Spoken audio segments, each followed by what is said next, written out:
Good morning. If I can get everyone's attention, please. If you have not gotten a copy of the agenda or if you have not signed up on the speaking queue, the forms are up here at the front.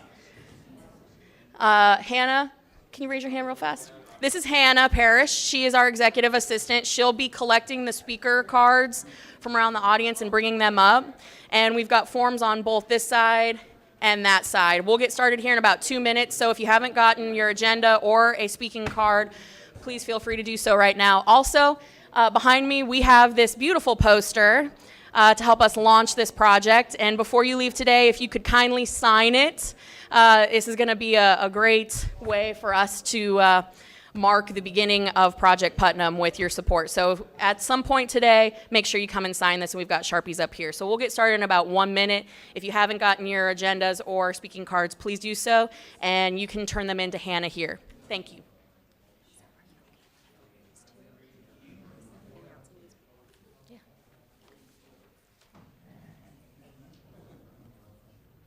Yeah, we should have one up here.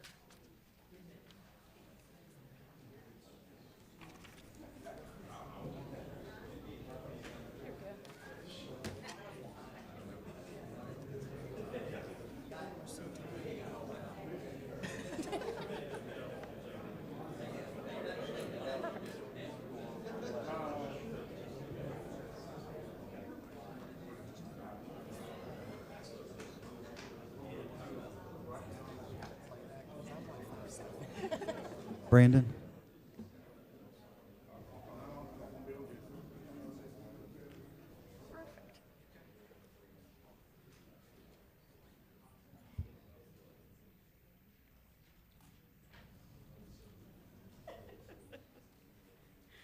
It's okay. This can be a little bit of a lively meeting. We don't have to be silent in here. Thank you. All right.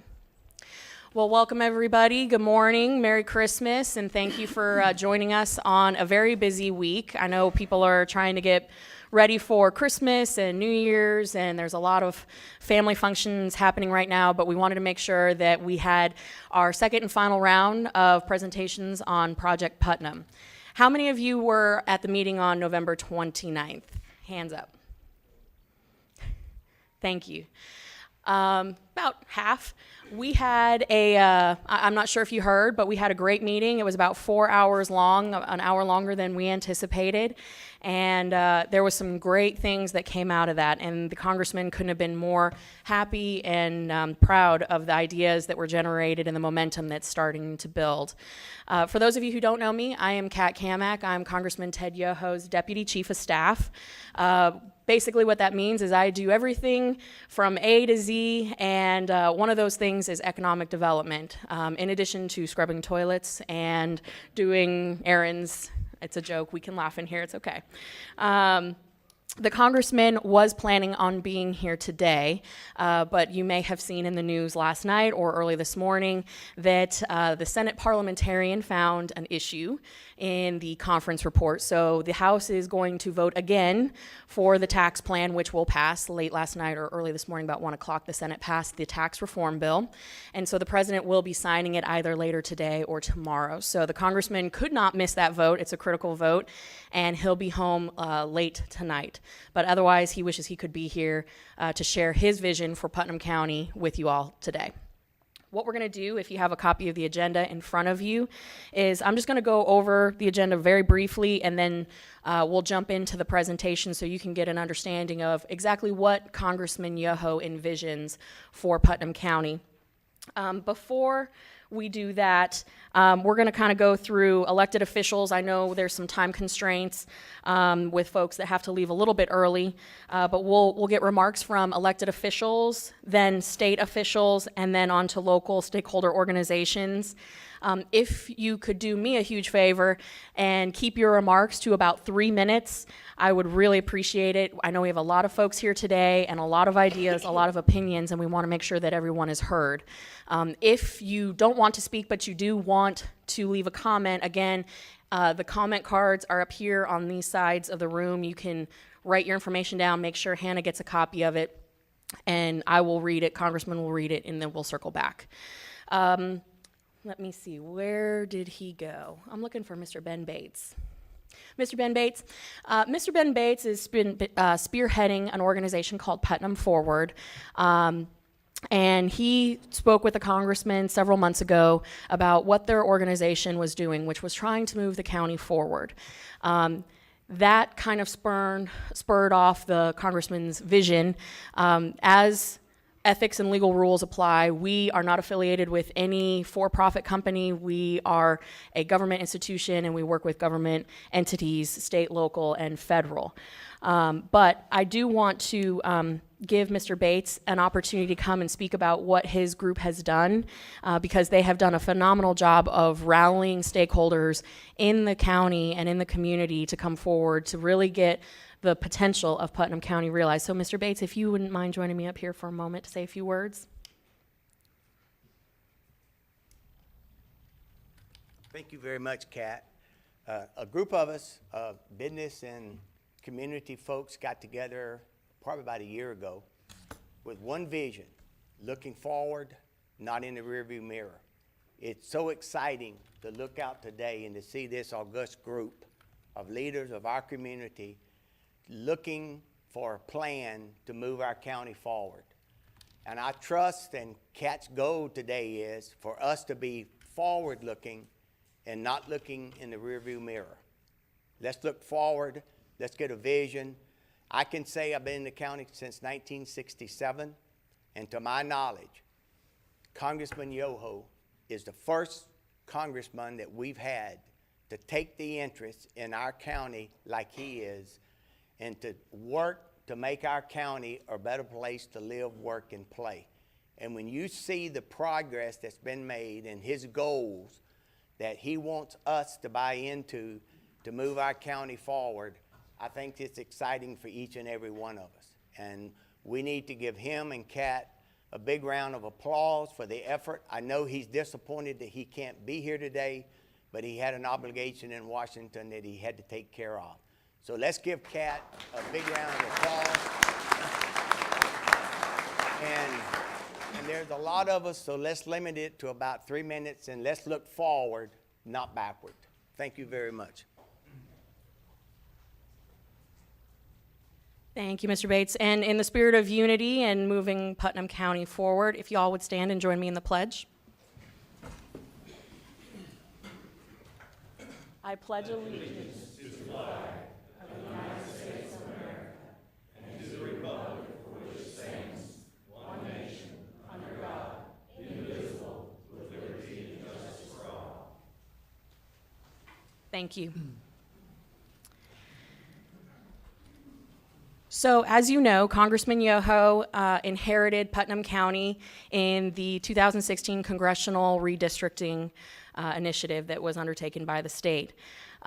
We had never served Putnam County prior to 2017 in January, but the congressman has a very unique bond with this county. He has been coming here since the late 70s. He and his wife have a home in Welaka, and it's a place that they like to call home.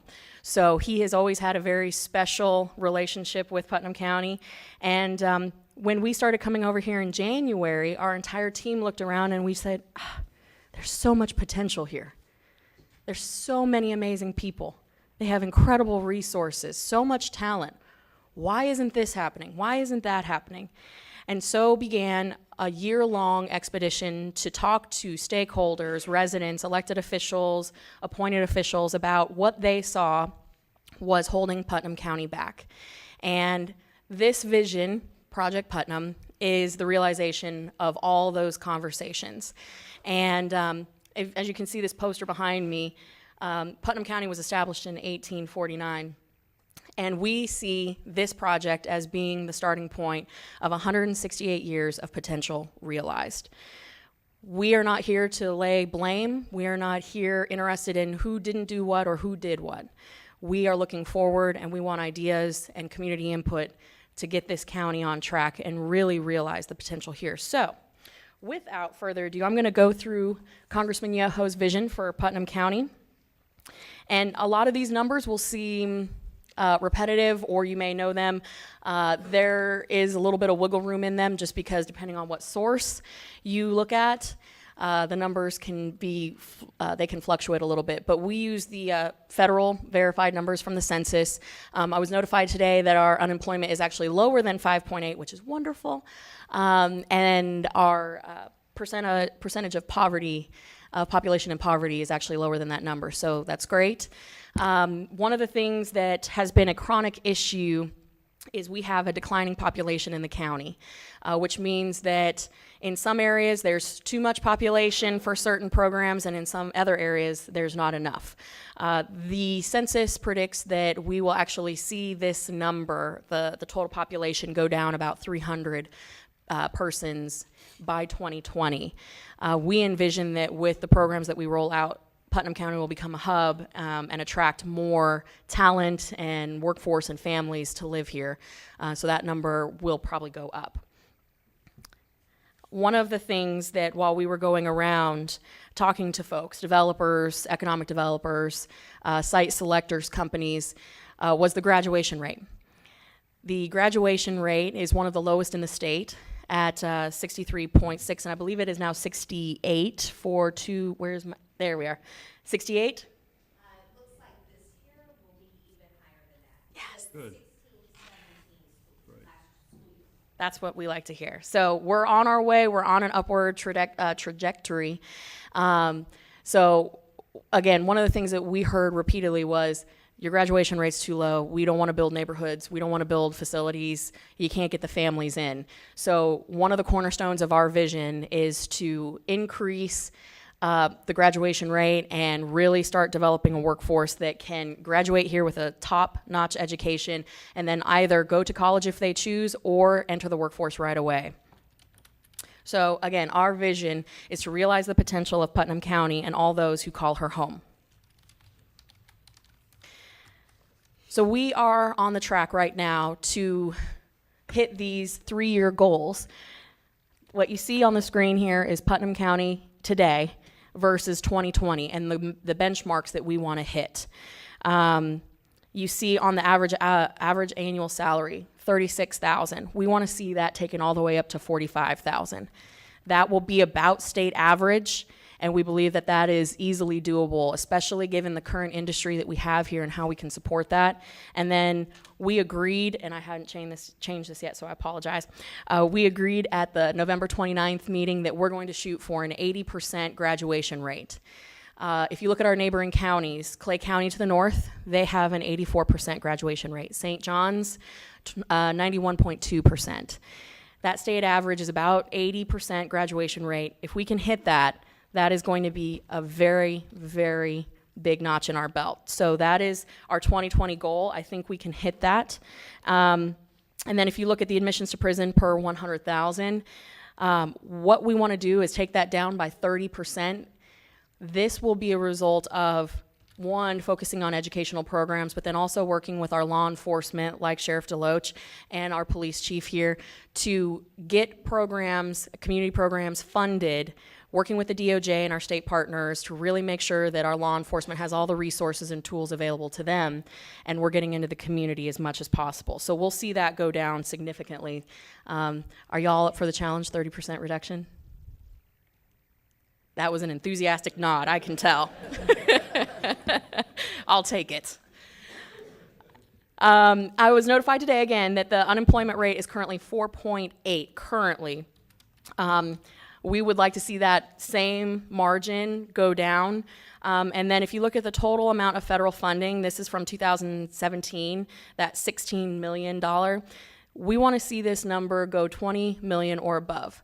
Now, the reason why we want to do that is because we're going to take advantage of absolutely every federal program and state program available. And we have spoken with the White House. They are going to fund an incredible number of rural development projects. So that number is going to see a very sharp incline, and then we want to wean the county off because we want Putnam County to be sustainable.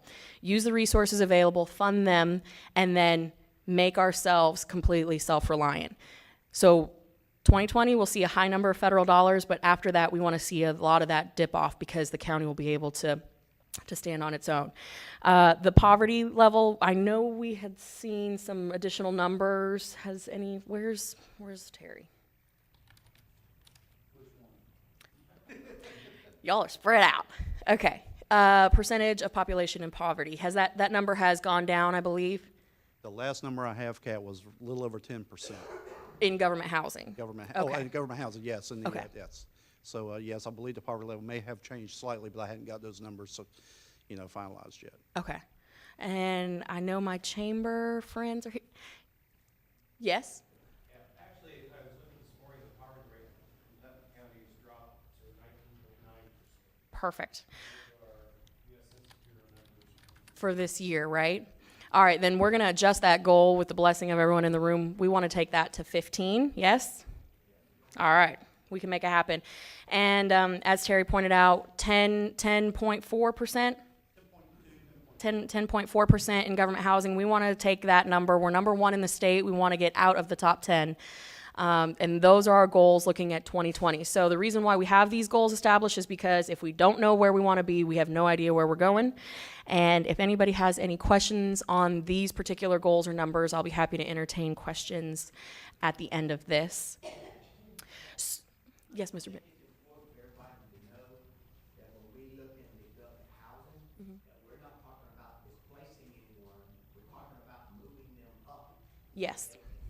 be on their own and become independent. Absolutely, and that's actually one of the things I'm going to address in the pillars. So thank you for bringing that up. One of the ways that we envision this project happening is building all of our projects that we want to see into a set of pillars.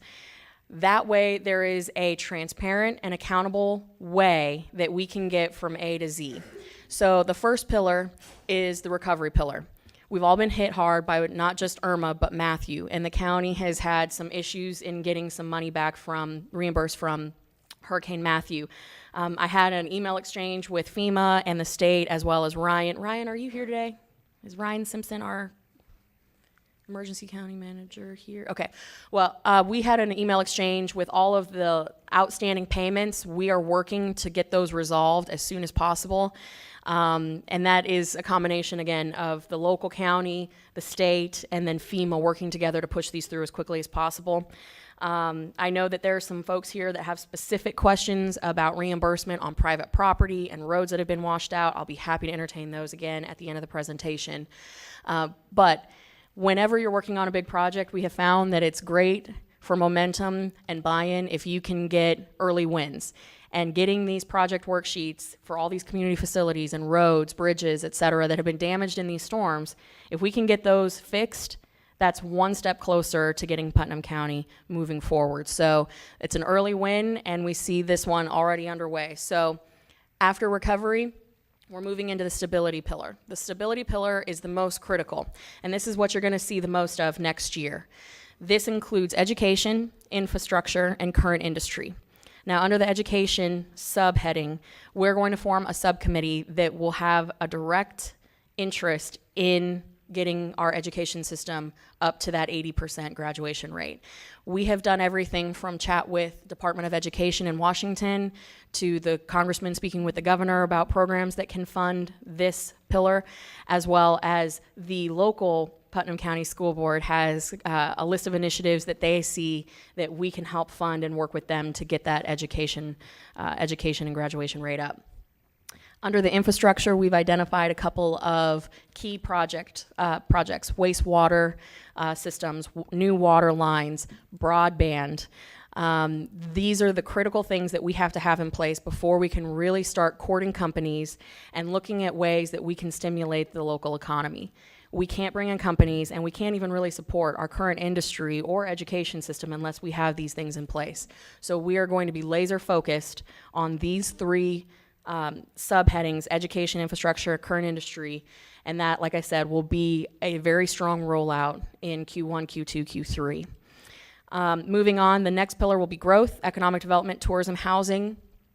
There will be a little bit of housing under the stability pillar, so I don't want people to think that we're not going to address some of the housing issues that are critical right away, but housing under the growth pillar is really going to encompass neighborhood developments, 55 plus communities, things that are really going to help us bring in new workforce and house our population here. I know we have an inventory that is an aging inventory of homes, and so we want to make sure that we're doing everything we can to, again, make Putnam County not the best place to work, but also the best place to live. And the two underneath these pillars, accountability and engagement. Beginning in January, we are going to roll out a complete suite of social media marketing options that includes Facebook, Instagram, Twitter, you name it. Project Putnam is going to have its own campaign that will keep the public at large engaged with every project that we're undertaking, every meeting that's been taking place, and there's going to be accountability through and through. What we're doing today, you being here, is part of that engagement pillar, the stakeholder buy-in. You all have a stake in Putnam County and seeing this project succeed. So we're going to establish regular communication with all stakeholders so you know exactly what's happening and when. And we're going to invest some pretty serious money, the congressman is, in a dedicated outreach that includes radio, mail, doing things that haven't traditionally been done by a congressional office. It's going to be done. So I'm very excited.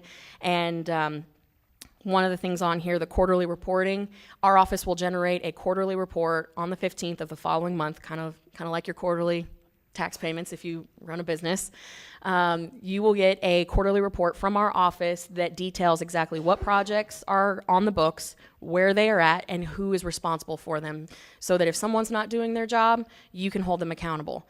And believe me, Congressman Yoho will be holding people accountable on this project. And it's a way for you all to hold us accountable. So we're excited about that. I know we talked a little bit about recovery.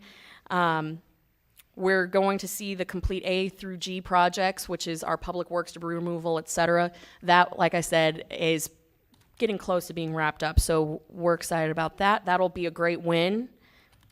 Stability, identifying industry clusters. Some of the industry clusters that we identified back on the November 29th meeting was an agri-cluster, a technology cluster, a manufacturing cluster, which would focus on advanced manufacturing, a tourism cluster, utilizing the resources we have with the St. Johns River, such as mega bass fishing tournaments, collegiate national championships, and ecotourism. And then we're going to also, as part of the stability pillar, we're going to include plotting the industrial park, which has been kind of an issue in the past. So we're going to do that. And we also have some dollars earmarked for reannexation to help clear up the lines between county and city jurisdiction. So I hope that helps everyone, law enforcement included. Again, an enthusiastic nod from our law enforcement. All right, and then vocational training. I know we have a few ideas on the books already as to what we're going to do with our educational subcommittee. If you have any ideas, again, when it comes to public comment period, I encourage you to speak up. We know pretty much what we're looking for. We just need the community to support us and get this done. So far, we've identified the wastewater treatment, the water lines. This includes South Putnam. I don't want Willaco or Crescent City to feel like they're being left out. And of course, we haven't forgot West Putnam County. We have our eye on Interlochen as well. This is a county-wide initiative. This does not leave any municipality or city out. So we are aware of the issues in Crescent City. Countywide broadband, we're working with not just our federal partners, but some private partners, some big companies, Fortune 500 companies, that they may be able to use us as a pilot. Space Florida has been in talks with us for a couple months about this, and it's very exciting. So we'll know more about that come January. And then any other additional priorities that are identified by this group here today. And then, of course, supporting our workforce, developing a workforce. And again, not every kid needs to go to college. Not every kid wants to go to college. But we do need our traditional VOTEC workers, our welders, our plumbers, electricians. We need to support that industry, and we have the perfect population to do so and get into not only just the basic VOTEC, but the advanced manufacturing. So I know we have some projects on the books already, but wanted to open that up for discussion when we get to that part. And then again, growth. Economic development is going to be the priority moving forward. Those industry clusters. We don't want to be a county that just takes whatever comes to us. That's a bad way to grow. It's an inefficient way to grow.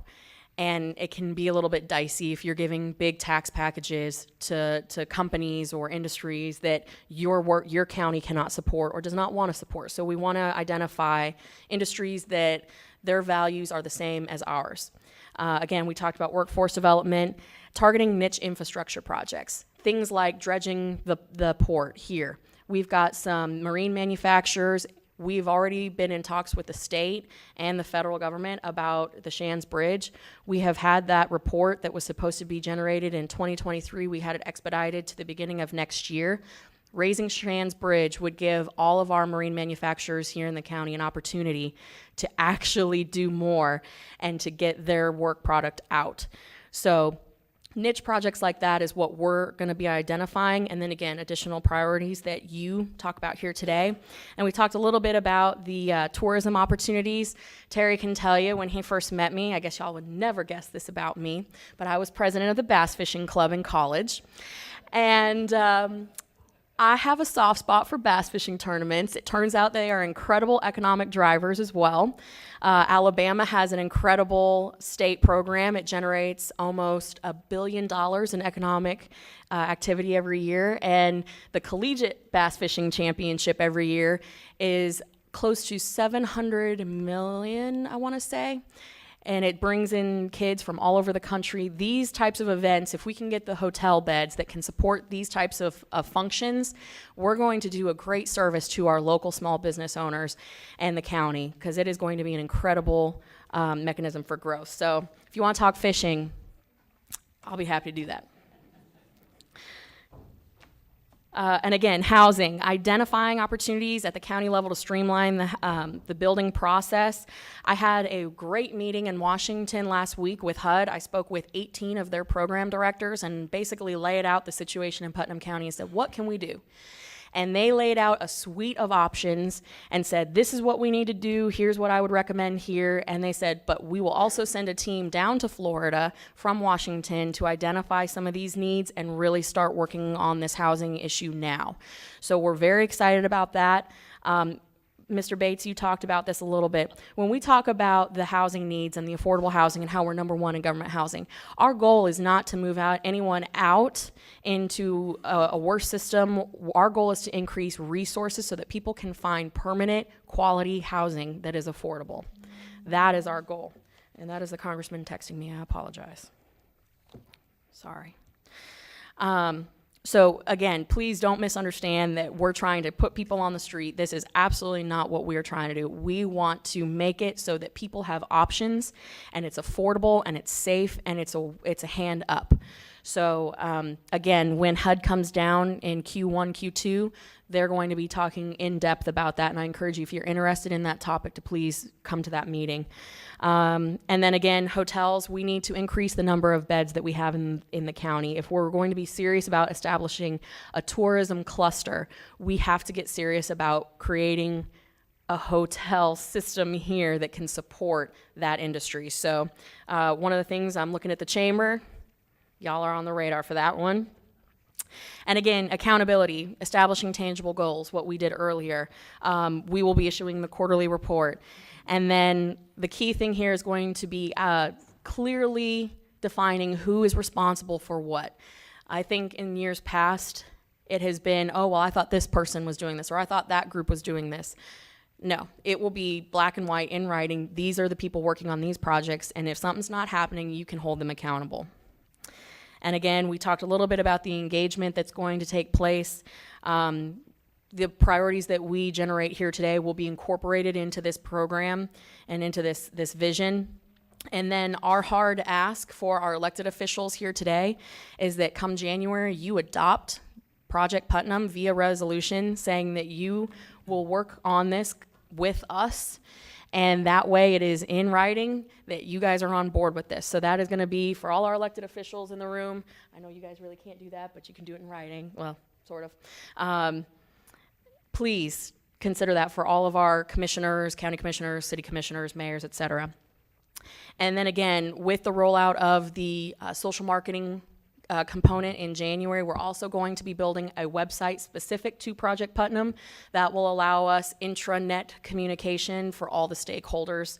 And of course, I will be on this project from start to finish, so if you need any questions answered or anything, you'll be able to get a hold of me. And beyond 2020, we would like Putnam County and our stakeholders to start thinking about a vision. What does Putnam County look like in 30 years? Does anybody know of a national vision for America? There is none. And that's the problem. What you see in the headlines every day, that crisis management, the headline of the day, that's what drives the national agenda. And we can't do that. We can't follow that suit. That's one thing that the congressman is working on in Washington and changing that culture. We have to change our mindset down here. We have to be thinking long term, because it's not just about us today, it's about our children. And what are we going to do to make our children stay in this county, work and thrive in this county, and then our grandkids? We have to be thinking long term. So some ideas that I would like from you all today is, what do you see Putnam County looking like in 30 years? Alachua, over in Alachua County, is the biotech hub, I would venture, of the country. The Sid Martin Biotech is a spinoff of University Research. It is the #1 biotech incubator in the world. No joke, the world. 4 years in a row. It's beat out countries with subsidized incubators. It beat out Singapore, South Korea. #1 incubator, and they still have a little Main Street, and they still have that hometown, small town feel. But they are drawing top talent from around the world to come and work there and live there. It's possible. There are neighbors just to the west. We can work with them, and we can use the resources of the university, both UF and St. John's here, to create what we're looking at in 30 years. So I encourage you, as you sit here today, please think about a long-term vision of what you want to see. And so today, that is our big ask. Everything that we generate here today, all ideas, will be built into the pillar framework. If there are some additional stakeholders that you know of that are not here today, please feel free to let me know, or Hannah's sitting over here. And then the meeting that we will be doing all of our subcommittees, I'm looking at January 26th, so please take a look at your calendars. And that is my contact information if you need to get me. Are there any questions?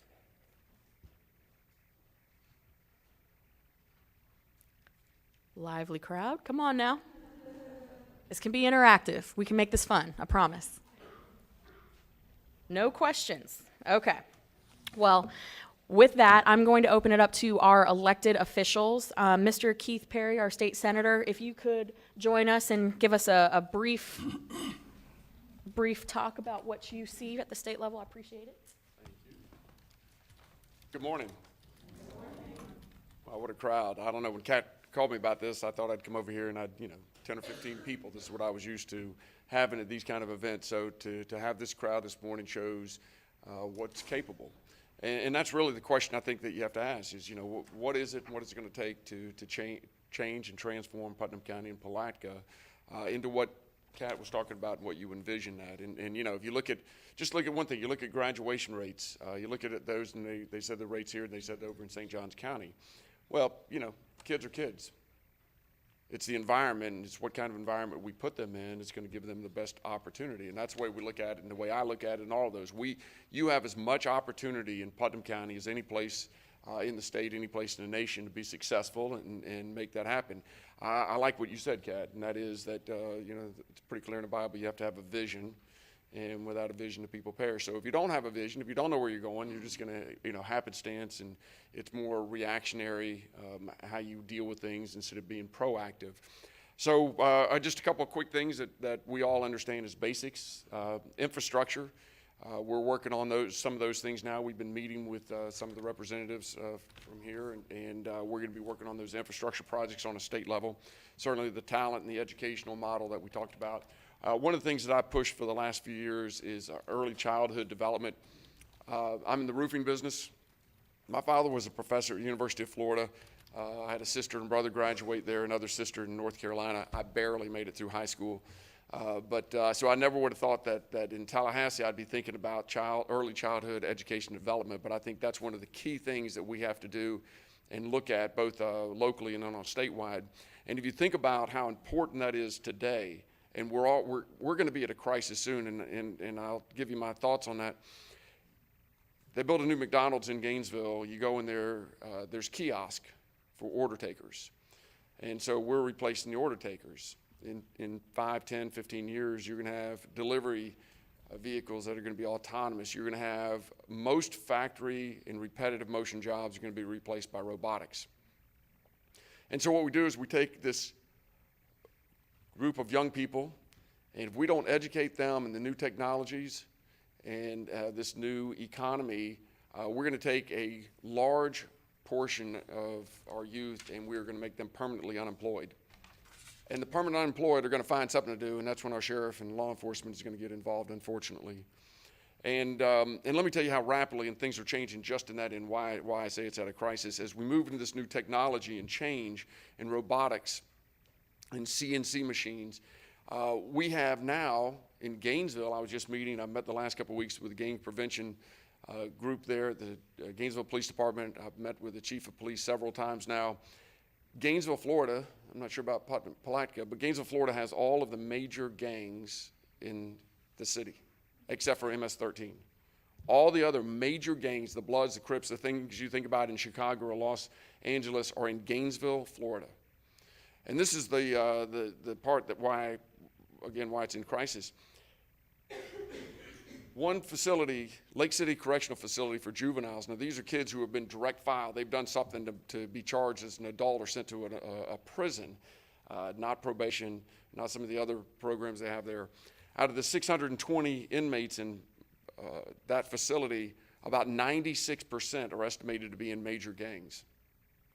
Now, they weren't in a major gang when they got arrested and sent away. They became the influences in the prison themselves. So the majority of these young people are going to be returning to our cities and our towns, not as someone who made a spontaneous, poor decision, but now they're going to come back and it's going to be a premeditated decision they're going to make to influence and to promote their gang activity. So these are things that are happening today at a rapid pace. I'm going to be working with some of my colleagues, Representative Payne and some others, on how we're going to stop this proliferation of these major gangs. They're coming back to your community. And that's going to change. And as we give people nothing to do, these young people nothing to do, again, they're going to be doing something. And so it's important that we look at that. Just a couple other things I'm going to look at, and we talked about, one of the commissioners talked about home rule. And I can tell you my position on home rule, so you'll hear that a lot. Anytime that we can give power back to your city and county commissioners, to the school boards, we're going to do that. The only time I ever step in on home rule issues is when I feel like cities or counties are taking power away from individuals that needs to be restored to them. So I never look at a bill that would take home rule away from a city and county unless it gave the power back to you as individuals, which I think is the purest form of home rule, is to have individuals be able to lead their own lives and make their own decisions. So outside of those issues, we will be trying to push things back down on the city and county level as much as we can.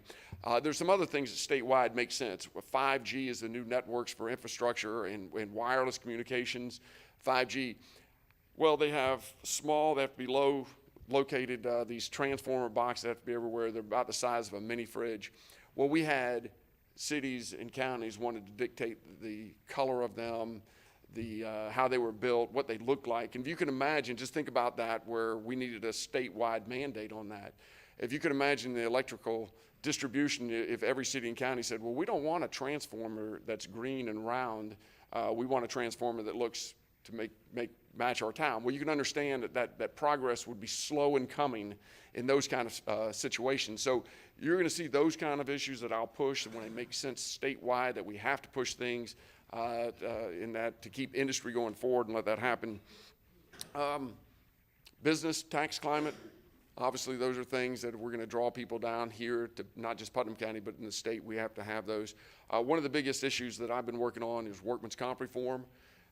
As a roofing contractor, back in 2003, I paid 55% for just workman's comp. You can imagine with rates out, we went down to about 18, so we were the highest or second highest in the nation back at that time. We got down to about the middle of the state. The Supreme Court made a ruling that you could not cap attorney's fees, and you're going to see those rates go back up. Well, those rates do two things. They stop the kind of work, manufacturing, which is important, the missing link of an economy in our state, and they also hurt the working class people more than anything. And so I've worked on that. I've had some progress, not as much as I'd like in that, but we're going to continue to work on the workman's comp issue and some of the other ones. And just to let you know, and I'll use this as an example, but if you think about workman's comp alone, so when my rates were 55%, and also with all the others, Social Security and all the other things, I had a direct and indirect labor burden of 120%. So if I have someone making $18 an hour and I want to give them a $2 an hour raise, I got to give them a $4.40 an hour raise. So maybe in a hyper competitive market, what I want to do is find the $18 person and replace them with a $16 an hour person. And that's just the forces of an economy in a competitive market.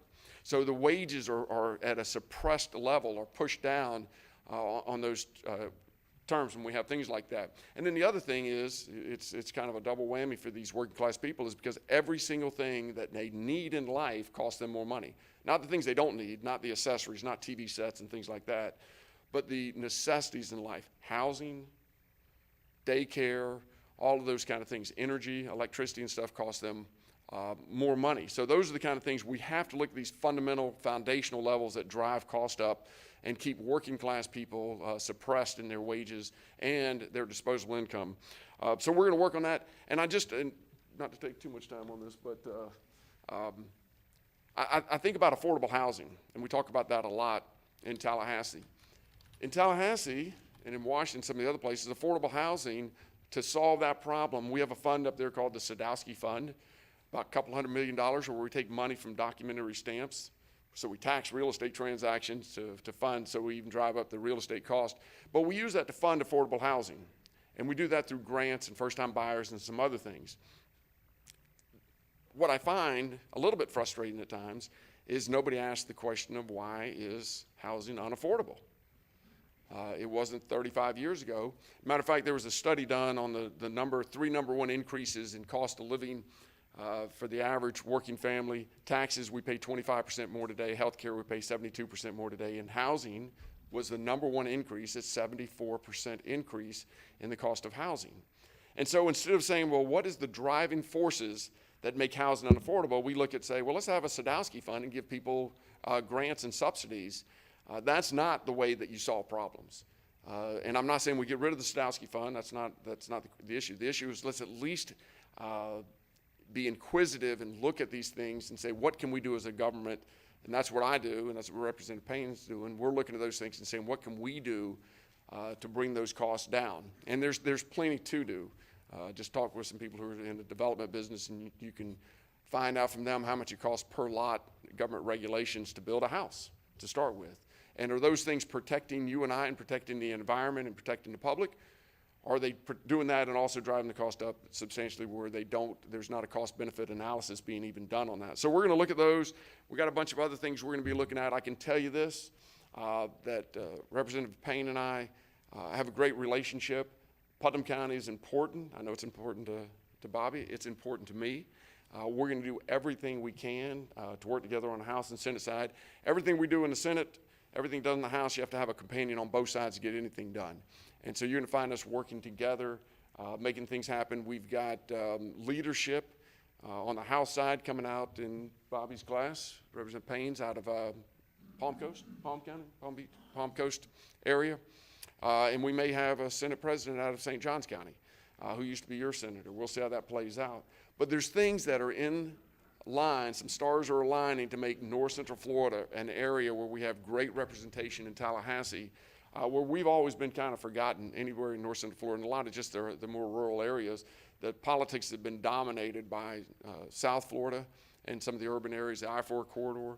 I said this before, you're looking at your state senator, you're looking at your state representative, and you share us with multiple other counties. Miami-Dade has 24 members in their caucus. You've got 2. So you can understand the numbers don't add up. But things are aligning, things are working where I think we're going to see some power shift, and it needs to. We don't need to have all of the power associated in certain big or urban areas. So I'm excited about that. I'm excited about some of the opportunities. It's going to be a lot of work, as it always is, but you know, that's what we're up for, that challenge, and I'm looking forward again to serving. You got a great representative, Bobby. I'll let him share some words on it, but I'm excited about serving. I'm excited about representing Putnam County. You've got tremendous opportunity here, and we're going to do our part, and I know you're going to do your part by evidence of you showing up here this morning. I don't know if you want to do any questions or you want to wait till. Do y'all have any questions for me? All right, well, listen, thanks again. I'm going to have to leave a little bit. I got another meeting I've got to be at back in Gainesville a little bit, but y'all know how to get in touch with me. Staj works in our state office here too, and he's going to stay around for a while. If you don't have my contact information, you can get with Kat. She can give you my cell phone number. She can give you my personal email address. A lot of you other people have that already. Make sure you call me on any time on any issue. I'll meet you over here. I'll meet with one person, or I'll meet with 10 people, or we'll meet with a room this size. So I'm available. We go into session January 9th. I won't be as available for the next 60 days after that. But please contact me with any issues or concerns that you have. And like I say, I'm excited about the future and the direction that we're going to go. Thanks. Thank you, Senator. Thank you. Representative Payne. Thank you, Kat. So I prepared a few notes, but in an effort not to be redundant, with the commonality of what we've heard this morning, well, if I put that up there, I know we can't see it. So first of all, thank you for attending today. It's vitally important that we have those in the crowd today, and I want to thank Kat and Congressman Yoho and Senator Perry. I can tell you from day one, they've been on board for Putnam County, and we're seeing it manifested itself today. Kat asked me just to give you a few thoughts on what I see with the project going forward, and I'll speak in generalities and some commonalities, as you've heard already today. I think it's so important, as Senator Perry mentioned, that you build relationships with colleagues in the legislature. And those relationships manifest themselves into other opportunities. When you have a congressman, hello? When you have a congressman like Congressman Yoho and his staff that have taken the interest they have in Putnam County, you have a senator that's come along and really stepped up to the plate.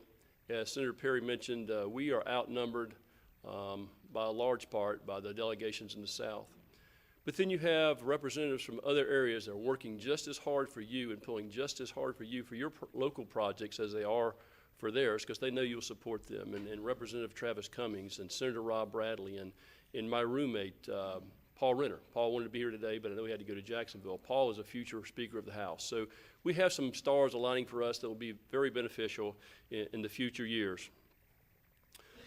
Some of the areas that I looked at in the pillars of success that we see for Putnam Forward is stability and growth. Those are the areas that we have talked about. I'll say we've danced around the pool and walked around the pool for years and years. Now it's time to jump in and feel how cold the waters.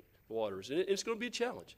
It's going to be tough, simply because those are issues that we're competing with other rural communities, other counties, to put ourselves in a position where we can pull ourselves up from those low statistics that we have. Some of the primary goals, and I rate them as primary and secondary goals. Some of the primary goals for us, obviously, are better infrastructure opportunities. We say highways, rails, water, air, and internet connections, internet services. 5G will be a network, as Senator Perry spoke about, that we will see eventually, but it'll come to rural communities last. It will start in large cities and in big areas where there's a big influx of dollars from private industry. But I think if you continue to look at infrastructure growth and you see projects like GP's new paper project, $420 million worth of I think it's 420, right, Terry? Is that right? $420 million of influx of dollars for the new paper machine. Seminole is building a new gas plant I won't give you a number on that, but it's a startling number that will mean big tax dollars to us. You see has purchased Putnam Community Health Center. You see outgrowth from that. You see the new cancer center that Dr. Curvell is partnering with the hospital with. Those are good opportunities for growth and health education. FPL, building solar facilities throughout this area. They're committed to our community. So this will provide this net effect of net job growth. But the outer beltway coming through Clay County will feel overlap and growth opportunities from that. We just need to be prepared for those areas as that overlap continues to come through Clay County. At the same time, we need to hold on to current jobs. Technologies will drastically change the face of what we're seeing. I think rural communities will be secondary to, again, the major cities, but it will change what we're seeing. True statement by Senator Perry. We've heard a lot in the legislature about robotics, about replacing jobs in manufacturing with robotics. That will happen. We need to bridge the gap that we currently have and the skills gap to make sure we can put people back to work. And as we put people back to work, that outgrowth in the economy will spill over into other opportunities. The second primary goal, in my opinion, is education. You heard Kat reference often. And so I can say we've worked with President Joe Pickens at St. John's River State College, Superintendent Cernsey, to look at how we can provide better opportunities with technical education, VOTEC, with agriculture, and other skilled craft labor jobs, whether they're in high tech, whether they're in manufacturing, whether they're in day-to-day skilled labor jobs. You know, what's great about the opportunity for our graduates as they graduate to go into a skilled labor position is they can go to work in an apprentice program, as we establish apprentice programs, even get a 2-year degree, and go to work and start making $40,000, $50,000, $60,000 a year and not have $100,000 worth of debt for paying off college. That's big. I have a legislative aide that is a double degree major from Florida State, no booze. And Wayne, I'll expect a cheer from you. And he has a law degree. His debt is startling. He said, I may never pay it off. So he's continuing to work on it, but it was incomprehensible to me to understand how much debt he has as a graduate.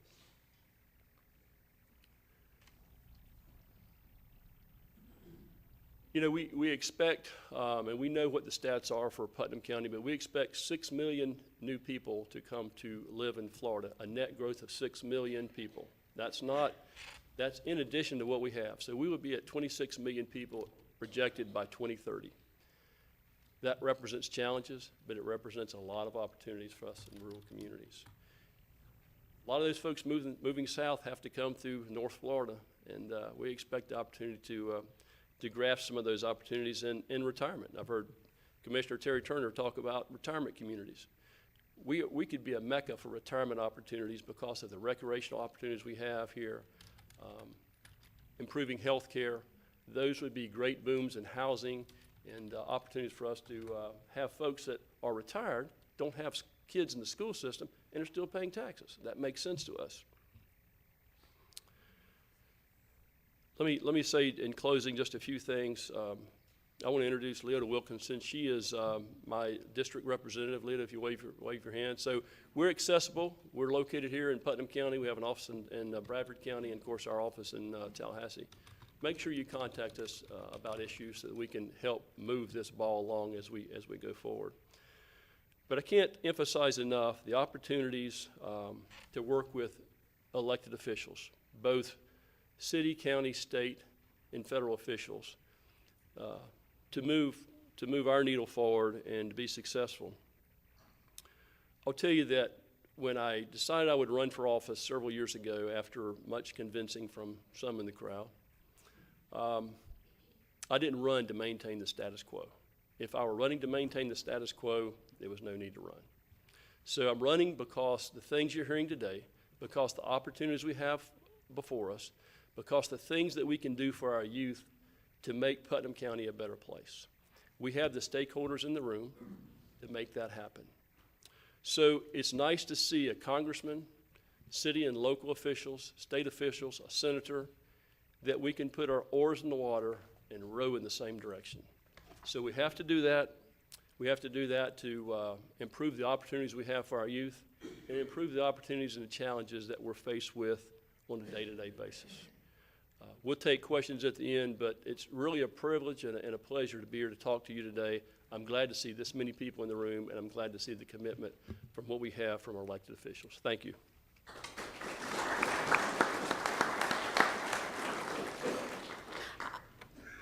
I know we have a few additional elected officials in the room that are queued up to speak. Are there any questions for either myself, on behalf of Congressman Yoho, Representative Payne, or Senator Perry? Going once, going twice. All right. Before we move into the next speaker, I forgot to mention something, just a little nugget for you to think about. If you are a bookworm like me, this is a copy of the National Security Strategy that was released about 72 hours ago. Or if you have insomnia, it's good for that too. No one likes to read this stuff, but why I mention it, it's very important. President Trump has, with this rollout of his national security strategy, he has specifically outlined, I'm going to read for you, these items in this strategy. Improve American infrastructure. To your point, Senator Perry, we will improve America's digital infrastructure by deploying a secure 5G internet capability nationwide. Very important. Second thing, support education and apprenticeship programs.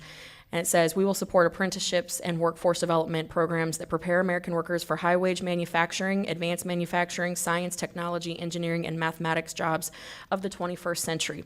Later on in this report, it goes on to specifically target technology and cyber and developing a workforce for cyber. If you are unaware, we are a hub, we are a mecca of sorts for defense in Northeast Florida.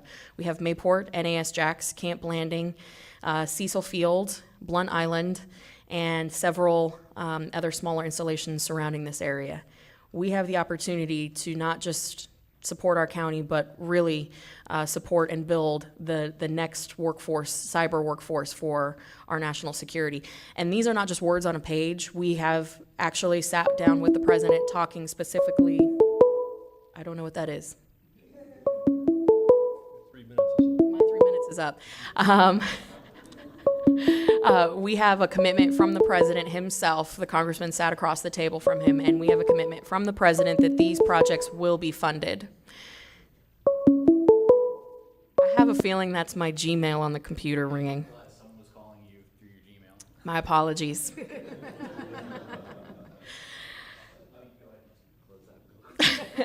Thank you. So again, as we move through the presentations and talks today, please think about ways that we can here in Putnam County take advantage of the opportunities that have been laid out by the president and his national security team. And if you want a copy of this, I'll be happy to send you a copy of the national security strategy. Again, it's great for insomnia if you can't sleep at night. But with that, we're going to move on to our next elected official. I have on tap Commissioner Larry Harvey. Would you and any of the other commissioners, Mr. Turner, I think we have Mr. Buddy in the room. I can't see y'all. I'm very short, so I apologize. If you guys would like to speak. Thank you very. Here. Thank you very much. Kat, when we, the Trump administration reached out to county commissioners throughout the nation and found ourselves in Washington, at that time we took our interim county administrator, Mr. Stacy Manning, I did. Can you hear me? Can you hear me now? Okay. So we took our interim county administrator, Stacy Manning, with us, and we went up to Washington, and the question was about the FEMA reimbursement. We found out that the federal government had done a great job in releasing those funds, but the state had some drag down on it. So we got with Representative Payne, Senator Perry, our small county coalition, and we really, through Florida Association of Counties, really kind of said, we need this money. Because it was, as this county is, we don't have any reserves left. And our reserves are very minimal. So Hurricane Matthew reimbursement was very important. So we've gotten a lot of that reimbursement from Matthew, and now, thank God, because we needed it for Irma, and that was the problem. I think the big problem that we face when we look at all the things that we look down the pillars of what we're trying to do. And Representative Payne, thank you. It's time to get in the pool and it's time to swim. And I appreciate that comment. But we look at, as a county commissioner, my frustration level is when the citizen calls and says, my debris is not being picked up. You live on a private road. My road is flooded. You live on a private road. And then we might go out there and do something to alleviate, but we base it on we can't get reimbursement, so we're not going to be able to do anything on private roads. Now, there's a legal problem about us being on private roads too, and I understand that. But the comment at the end of the day is, I pay taxes. Do I need to stop paying taxes? I get all that. But I think what we need to look at, when we look at all the pillars and we look at the appearance of Putnam County, we need to be able to move our recovery process, regardless whether it's private or public, faster in that arena. And maybe, possibly, the county could set aside some money, state could set aside some money and say, okay, if it's private, here's the fund that you can come out of. But we don't need this stuff, because what happened, we told people, take your stuff off the private road, put it on the public road. Well, some of these roads just got repaved, some of them just got resodded. You should have saw the mess that was going on. That doesn't look good for Putnam County. So I think going into the future, instead of looking in the rearview mirror, we need to go and say, how can we make this process better? And I think some type of how we can help our citizens who live on private roads, how can we make their life better for recovery when that goes forward? Thank you very much for your time today. Thank you, Commissioner. So I'm glad that you brought that up. That's been a recurring problem, not just in Putnam County, but we hear that over and over again. I live on a private road. I know several of you in this room live on a private road, and it's one of the challenges that we face when a natural disaster like Hurricane Matthew or Hurricane Irma roll through. I actually had a call with FEMA a few months ago about this very issue, and I talked to our congressional liaison yesterday in anticipation for a question like this. The short answer is, and I hope that you can share this with folks, the federal government cannot reimburse counties, or, well, effectively it'd be the state, and then the state funnels the money to the county, cannot reimburse for work done for anything A through G, meaning debris removal, facilities, roads, bridges, et cetera, on private property. They cannot. There is only one little loophole there, and that is called the Private Property Debris Removal Program. Do y'all remember the tornado that hit Joplin, Missouri a couple years ago? If you remember the photos from that, homes were in other people's yards. You couldn't distinguish where the road began or a person's yard. It was the worst of the worst of the worst. That scenario is only when the federal government will reimburse on private property for that program. That is the only time. They won't cover debris removal for a situation like how we all had to put all our stuff on the side of the road. They just won't. The recommendation from FEMA is that private roads and the neighbors and residents that live around there, if you have an HOA, the HOA needs to work with SBA, which is the Small Business Administration. They are the #1 agency when dealing with rebuilding and debris removal when it comes to these types of groups, not FEMA. So I know it's very, very frustrating when you live on a private road and your neighbors across the street are getting their debris picked up and you're not. I get it. Trust me, I'm right there with you. But the best advice that I got from FEMA, because it also is a state issue and the state statute doesn't allow for it either, because they're trying to maintain consistency across the state and federal level. So if you know of people that are in that boat, please have them get with their homeowners association so that they can then talk to SBA collectively as a group and apply for assistance. That would probably mean, and this is just what goes with living on a private road, applying for a low interest guaranteed loan that the homeowners would then pay back. I know that's not the best answer, but that is the answer. So I hope that helps. On another road-related issue, I know Ocala National Forest has been kind of a sore spot for some folks. One of the things that we'll be working with the county on, and I'm looking at you, Stacy, is our Schedule A agreements with Ocala National Forest, and that way we can get some clarity on who is responsible for what. Because I think as a citizen, the biggest frustration is when you call the forest, oh no, that's county property, or that's a county issue, and then you call the county, and the county says, oh no, that's the Forest Service. You don't like being messed around with like that. I think we all just need to be on the same page when it comes to who has responsibility for what roads. So I hope that gives a little clarity on the debris removal issue, at least from a federal standpoint. Senator Perry, Representative Payne, any comments on that?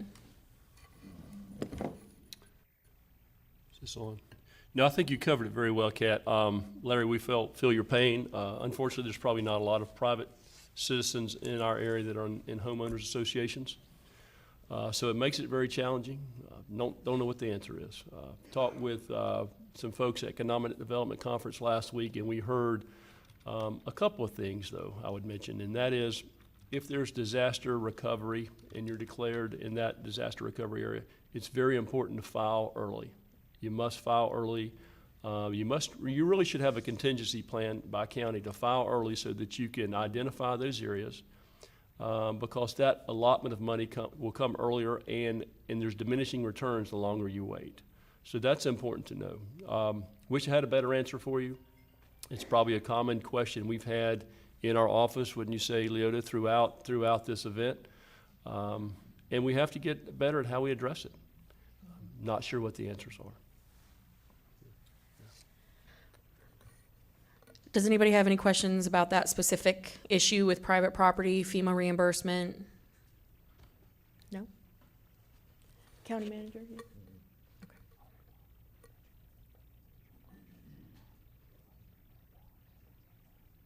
Yeah. Okay. If I can get, there you are. Mr. Mayor, Mayor Terrell Hill, you're on deck, sir. And Vice Mayor Lawson Brown. There you are. I feel your pain. Ted's like 6'2" and I'm 5'3", so every time I'm walking behind him, nobody knows I'm there. She's an inch shorter. Oh, but they know I'm here. That's right. There you go. I like it. So good morning. Good morning. We bring you greetings from the city of Palaca. I'm here with my my young vice mayor, who's been around for a number of years and has really been instrumental in a lot of the initiatives that we have going forward at this time. Terry, you know in your former life that we work diligently to really start to bring attention to a lot of the matters, both in the city and the county. And what we did today was we kind of created a wish list of sorts. I've got really a core team of folks who are here in the room as well, from the city, from the fire department to the police department, as well as public works, our interim city manager and our projects manager. But the things that are most critical, without being extremely redundant on some of the issues, are the infrastructure, and that's throughout the county. But we see an opportunity through changes in annexation ordinances, things of that nature, to really start to bring essential infrastructure, water, gas, sewer, into the outlying county areas. When you look at the 32177 zip code, for example, although there's only 10,000 people in the city, there's 25,000 people within that zip code who essentially would benefit from having those services available to them. We've worked diligently with the county. We've planned on having additional meetings with the county joint board meetings to talk about ways in which we can square up our urban service boundaries. I think the assistance in providing that infrastructure becomes critical to the development, both from a commercial standpoint as well. But tourism is a critical component of Palaca that we really have not, and also the county, that we haven't taken advantage of the rich history, the economic aspects, the ecotourism aspects, or even sports tourism. When we look at Palaca, for example, having been a community that had a minor league baseball team, we've got a historic stadium, and there's a perfect opportunity. We've got Major League Baseball coming in here tomorrow to actually look at that opportunity the history from the Negro League as well as the Palaca azaleas to see if there's an opportunity to use the azalea bowl, for example, and I'm sure the superintendent doesn't realize that we're talking about that, but to use the azalea bowl, for example, as a way to drive the economy. And if we can get those commitments and those investments, it creates additional opportunities that we haven't looked at, the trailheads, for example, or other places. But when we talk about that as well, one of the most pressing issues we have is the railroad, Amtrak's conversation about getting rid of the local station. But there's an opportunity to put in a manned station, which will be a significant driver for our community, for biking, for kayaking, for all those ecotourism aspects to hit the trails. And if we can get any type of stability from Amtrak or some commitment long-term to keep that station in place, to have it manned, and to be able to put those resources there, it really starts to push it. We've had the A. Philip Randolph Institute and the conference actually be very involved in that process. They're interested, they're based out of Philadelphia, and they're interested in doing whatever's necessary to try to help keep that here.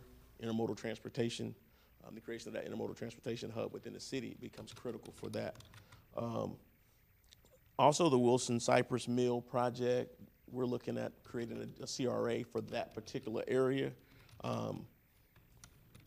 And also even looking at the need for maybe a land trust to be able to attract developers or someone to that area. It's 70 acres, about 35 buildable, but it's a large piece of property that could be critical for housing needs within the city where you have existing infrastructure already, as well as being able to create the additional destination within the city of Palaca.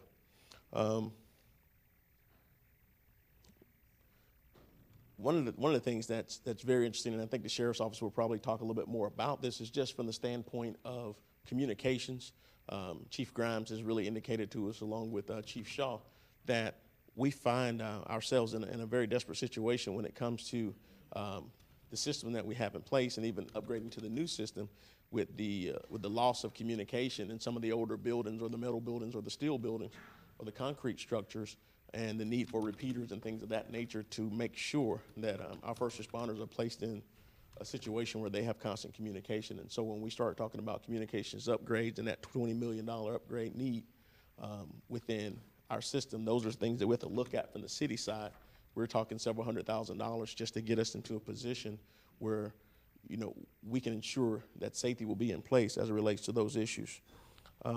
When we talk about housing, and housing is one of the critical components of what we have in place and one of our priorities, there's a lot of conversation about public housing and the 10.7% public housing, but more so we need to look at, I think when we look at everything, we oftentimes say that if you want to resuscitate a dying city, and we're no longer a dying city, but you have to restore people.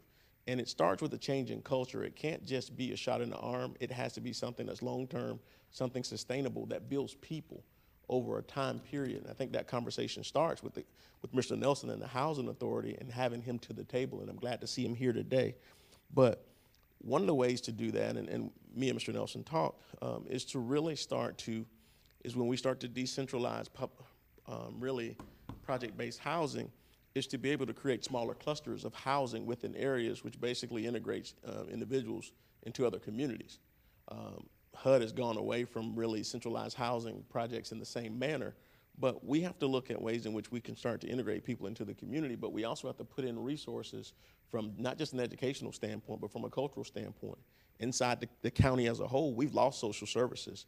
You know, we've got to go to St. Augustine for all our essential services, from unemployment to Social Security. And that's difficult for people who have transportation issues. And so we've got to look at all those things when we start talking about how we're going to increase and create jobs. I think the good part, and what I'm really excited about, and we thank you for being here, as well as Senator Perry and Representative Payne, is Putnam County has started communicating together.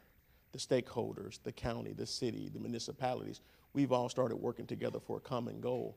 And I think that's the greatest portion of what we have in place. And I think as long as we make a unified effort, and we stop pointing fingers from the past, and we just get away from historical harms, and we move towards preserving the future, this community will thrive. We've got the greatest assets in the world, in my opinion, and we're truly the gem of the St. Johns River, and I think there's an opportunity for us to be stronger as we work together. And so we definitely thank you for taking the lead on this project. We thank everyone in their respective roles, and we definitely appreciate you. Thank you. Just want to say thank you, and we have a saying with our city commissioners, we're better together, and we started working with both the county and the school board, because some of us on boards, and if you all will work with us, you find out if you give us a little bit, we can do a lot. I appreciate it. Thank you so much, both of you. And Vice Mayor Brown, Congressman specifically told me to tell you hello, and he says he wants to go on the ferry with you, and he wants to take you fishing.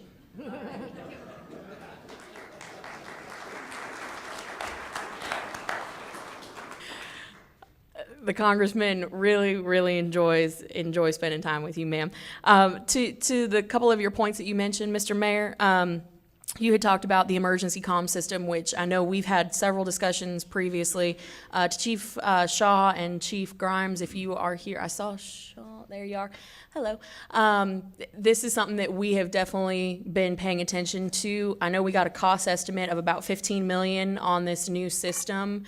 This is kind of a close issue to my heart. My husband's a firefighter, so I can appreciate the challenges that you're going through. And we also, in addition to the comm system, we have had several talks with DLA about the 1033 program.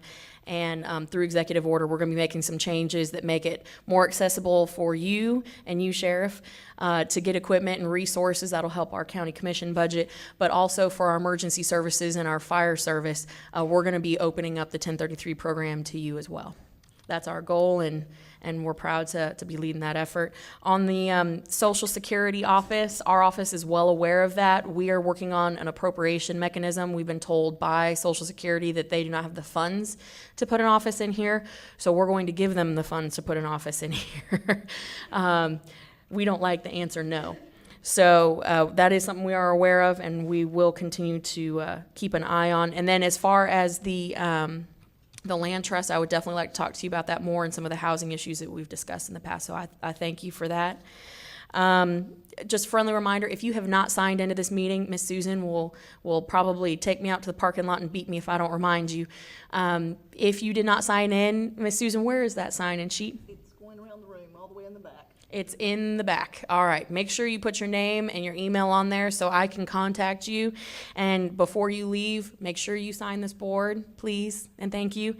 And again, if you have to step out and you don't get a chance to stay for the conclusion of the meeting, any issues or projects that you start or you have an idea for, the whole concept is to come to us and use all of the stakeholders as resources to make that project a reality. So again, if you have to leave before the conclusion, just make sure you're always thinking about Project Putnam. So with that, if I can get Sheriff DeLoach, would you like to say a few words, sir? Thank you.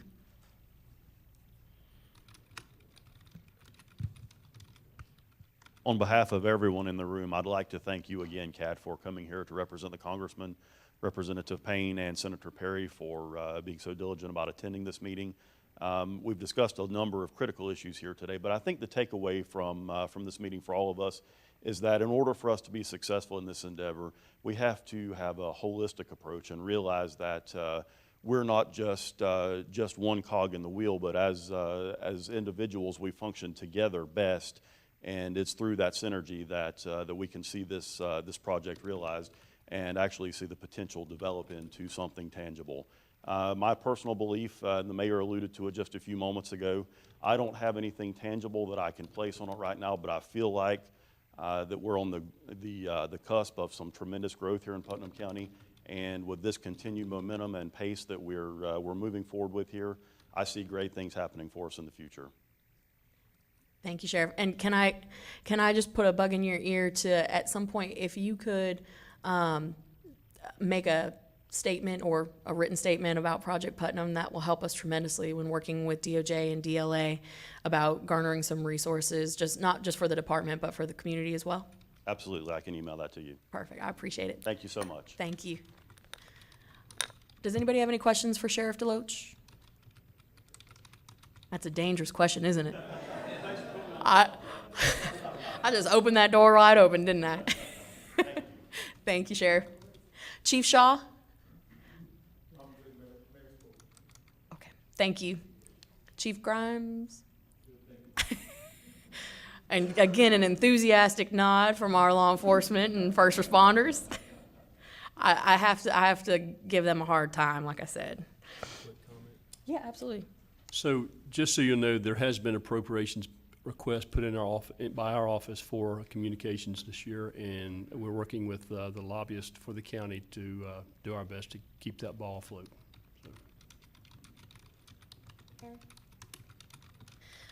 If I can get Mr. Joe Pickens, where'd you go? Can you say a few words on behalf of Putnam Chamber as the incoming chair, please? Sure, thank you, and I set my timer for 2 minutes and 55 seconds, so I'll meet your admonishment to us to be brief, and to the point. I'm here representing both the chamber and the college, and frankly, it's an easy job. Both of those organizations are simply here to understand what we can do to help this initiative. Neither the college nor the chamber is here to ask for anything specifically for us. The congressman is good to answer calls and return calls when I make them, as is Representative Payne and Senator Perry. And I appreciate that opportunity to have dialogue, dialogue that hadn't always occurred in the past. Same as I see Dr. Surrency. The dialogue that we have with the college and the school district is unprecedented, in my time. And frankly, Jane knows my time involved with the school district and has been a long time, as having been the school board attorney for 17 years before I entered the legislature. We should be proud of the resource that the Putnam County Chamber of Commerce is here and the resource that it can be to this initiative. Twice in the last decade, the chamber has been named the National Chamber of the Year in 2 different class sizes as we've grown and moved up in class. The college has been an Aspen Institute semifinalist in each of the last 2 cycles, recognizing the college as being in the top 10% of all community colleges in the United States.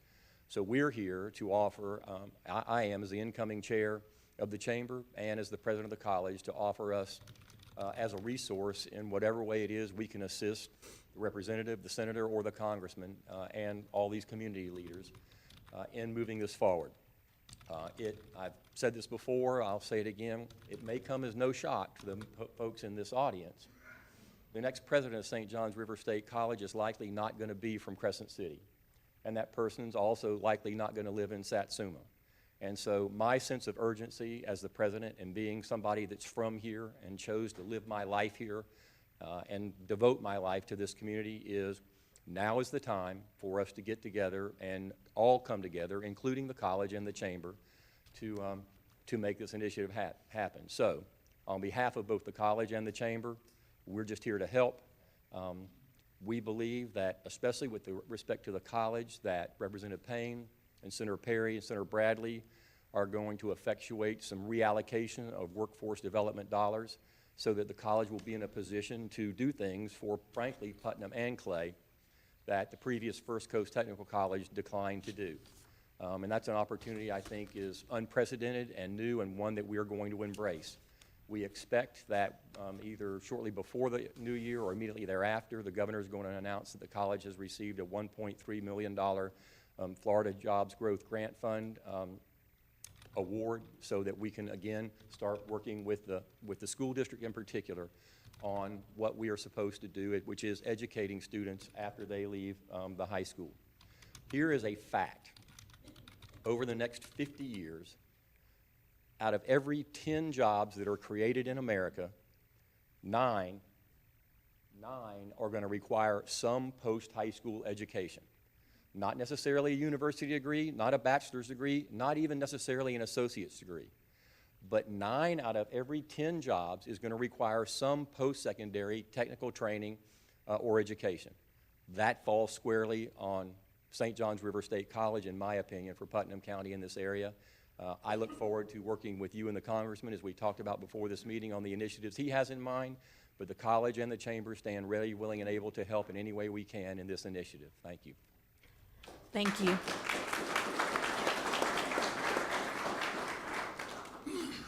Thank you, and I think you teed up a nice segue. If I can get Superintendent Mr. Cernsey, if you would join us.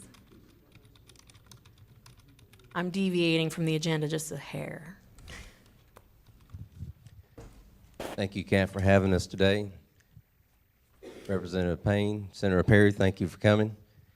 And very proud to be here, and especially proud to be represented. We have 3 of our school board members here. I think Ms. Cummings stepped out, but Nikki Cummings, Sandy Gilliard, and our chair, Jane Crawford, and our staff here to answer questions. Laura France, our assistant superintendent, curriculum instruction, Dr. Melissa Coleman, who's director of federal programs and acceleration, and Renee Huff, who is our director of career and technical education, and our administrative assistant, Felicia Cahan, who is in charge of media relations.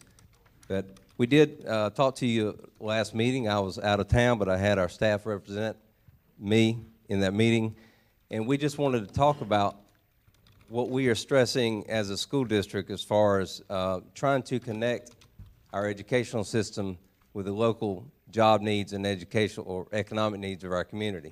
And we've worked very closely with our Chamber of Commerce, done a lot of research about what the jobs are going to be in the future, and also working very closely with our college, like Mr. Pickens referred to.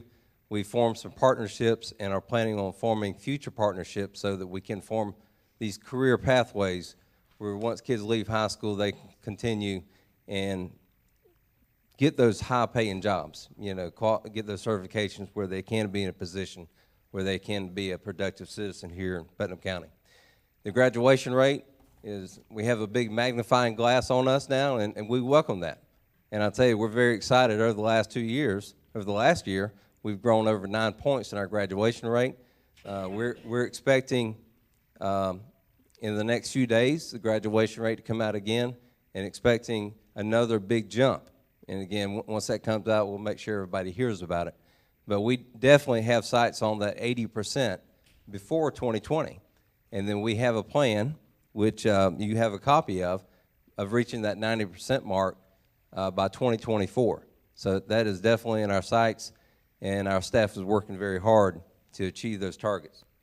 I've handed you a copy of our targets for graduation rate, and also I've also handed out a copy of our request to you as far as what we need to help move this district forward as far as our career and technical education, and you have a copy of that. Also, we put together a booklet, and we have copies over here, anyone who wants one, a copy of all of our career and technical education programs that we offer in our district. And it's very comprehensive, a number of careers that we address throughout our county. One thing about Putnam County, we're very spread out geographically, and it is a challenge to make sure that all of our students have equal and equitable opportunities for these career pathways and acceleration opportunities. We've taken a lot of measures to try to expand our acceleration, our Cambridge program, our collegiate high school that we're working with locally with St. John's River State, and we're trying to give kids an opportunity to either go to college or to go through a career pathway. And you have in front of you our proposal, our request is to build or continue career academies here in Putnam County. And we've identified some of the major businesses, career areas that you've talked about, some of the STEM opportunities, and we want to identify those and give kids the opportunity to work towards those careers, especially cybersecurity, which we've talked about before. And we have a plan in place where we do want to address that need. We've already worked, this past year, we've worked with our local industry, specifically Georgia Pacific, and are addressing their employment needs as far as developing an advanced manufacturing program. And they have stepped up to the plate and helped us financially in doing that. And that program is off and running, and I can see in the next 3 or 4 years, we will help meet the needs of those, not only Georgia Pacific, but Seminole and some of our other manufacturers. I do want to point out the cost of doing that is not cheap. You know, to start up these career programs, there's a lot of upfront costs, you know, as far as materials, hiring teachers above and beyond who we have now. So there is a financial expense in getting these programs up and going. So there is an appropriation request that you have in front of you, and it is a little more than we asked for last time, just because we've included the cybersecurity. So if you look at that, the main part of that is trying to get up and going and help these programs be self-sufficient and sustainable. And we have our resources in place now, but we need some startup money to make those successful. So we are here, our staff's here to answer any questions, but I just want to let you know we are engaged in helping move this district forward, not making excuses about what's happened in the past, but we definitely want to make sure that Putnam County is going to be in the upper half of the state as far as student achievement and helping our kids get jobs, not only here in Putnam County, but around the state. So thank you for your attention, and we're here and available for questions today. Thank you. I definitely appreciate seeing the digital and the cyber put in here. We had a phenomenal meeting last week with DOD, and I think we have some folks that would like to chat with you about some opportunities and some funding. So we're very excited, and there's some partnerships and things happening here in North Florida that I think in the coming months, as those announcements roll out, people will be pleasantly surprised. Very good. Thank you very much. Thank you. And Does we do anyone have some materials over here. If anyone wants some, we'll have those on the side. Thank you. Senator Perry, do you have any questions? I know you have to leave here shortly. Do you have any questions?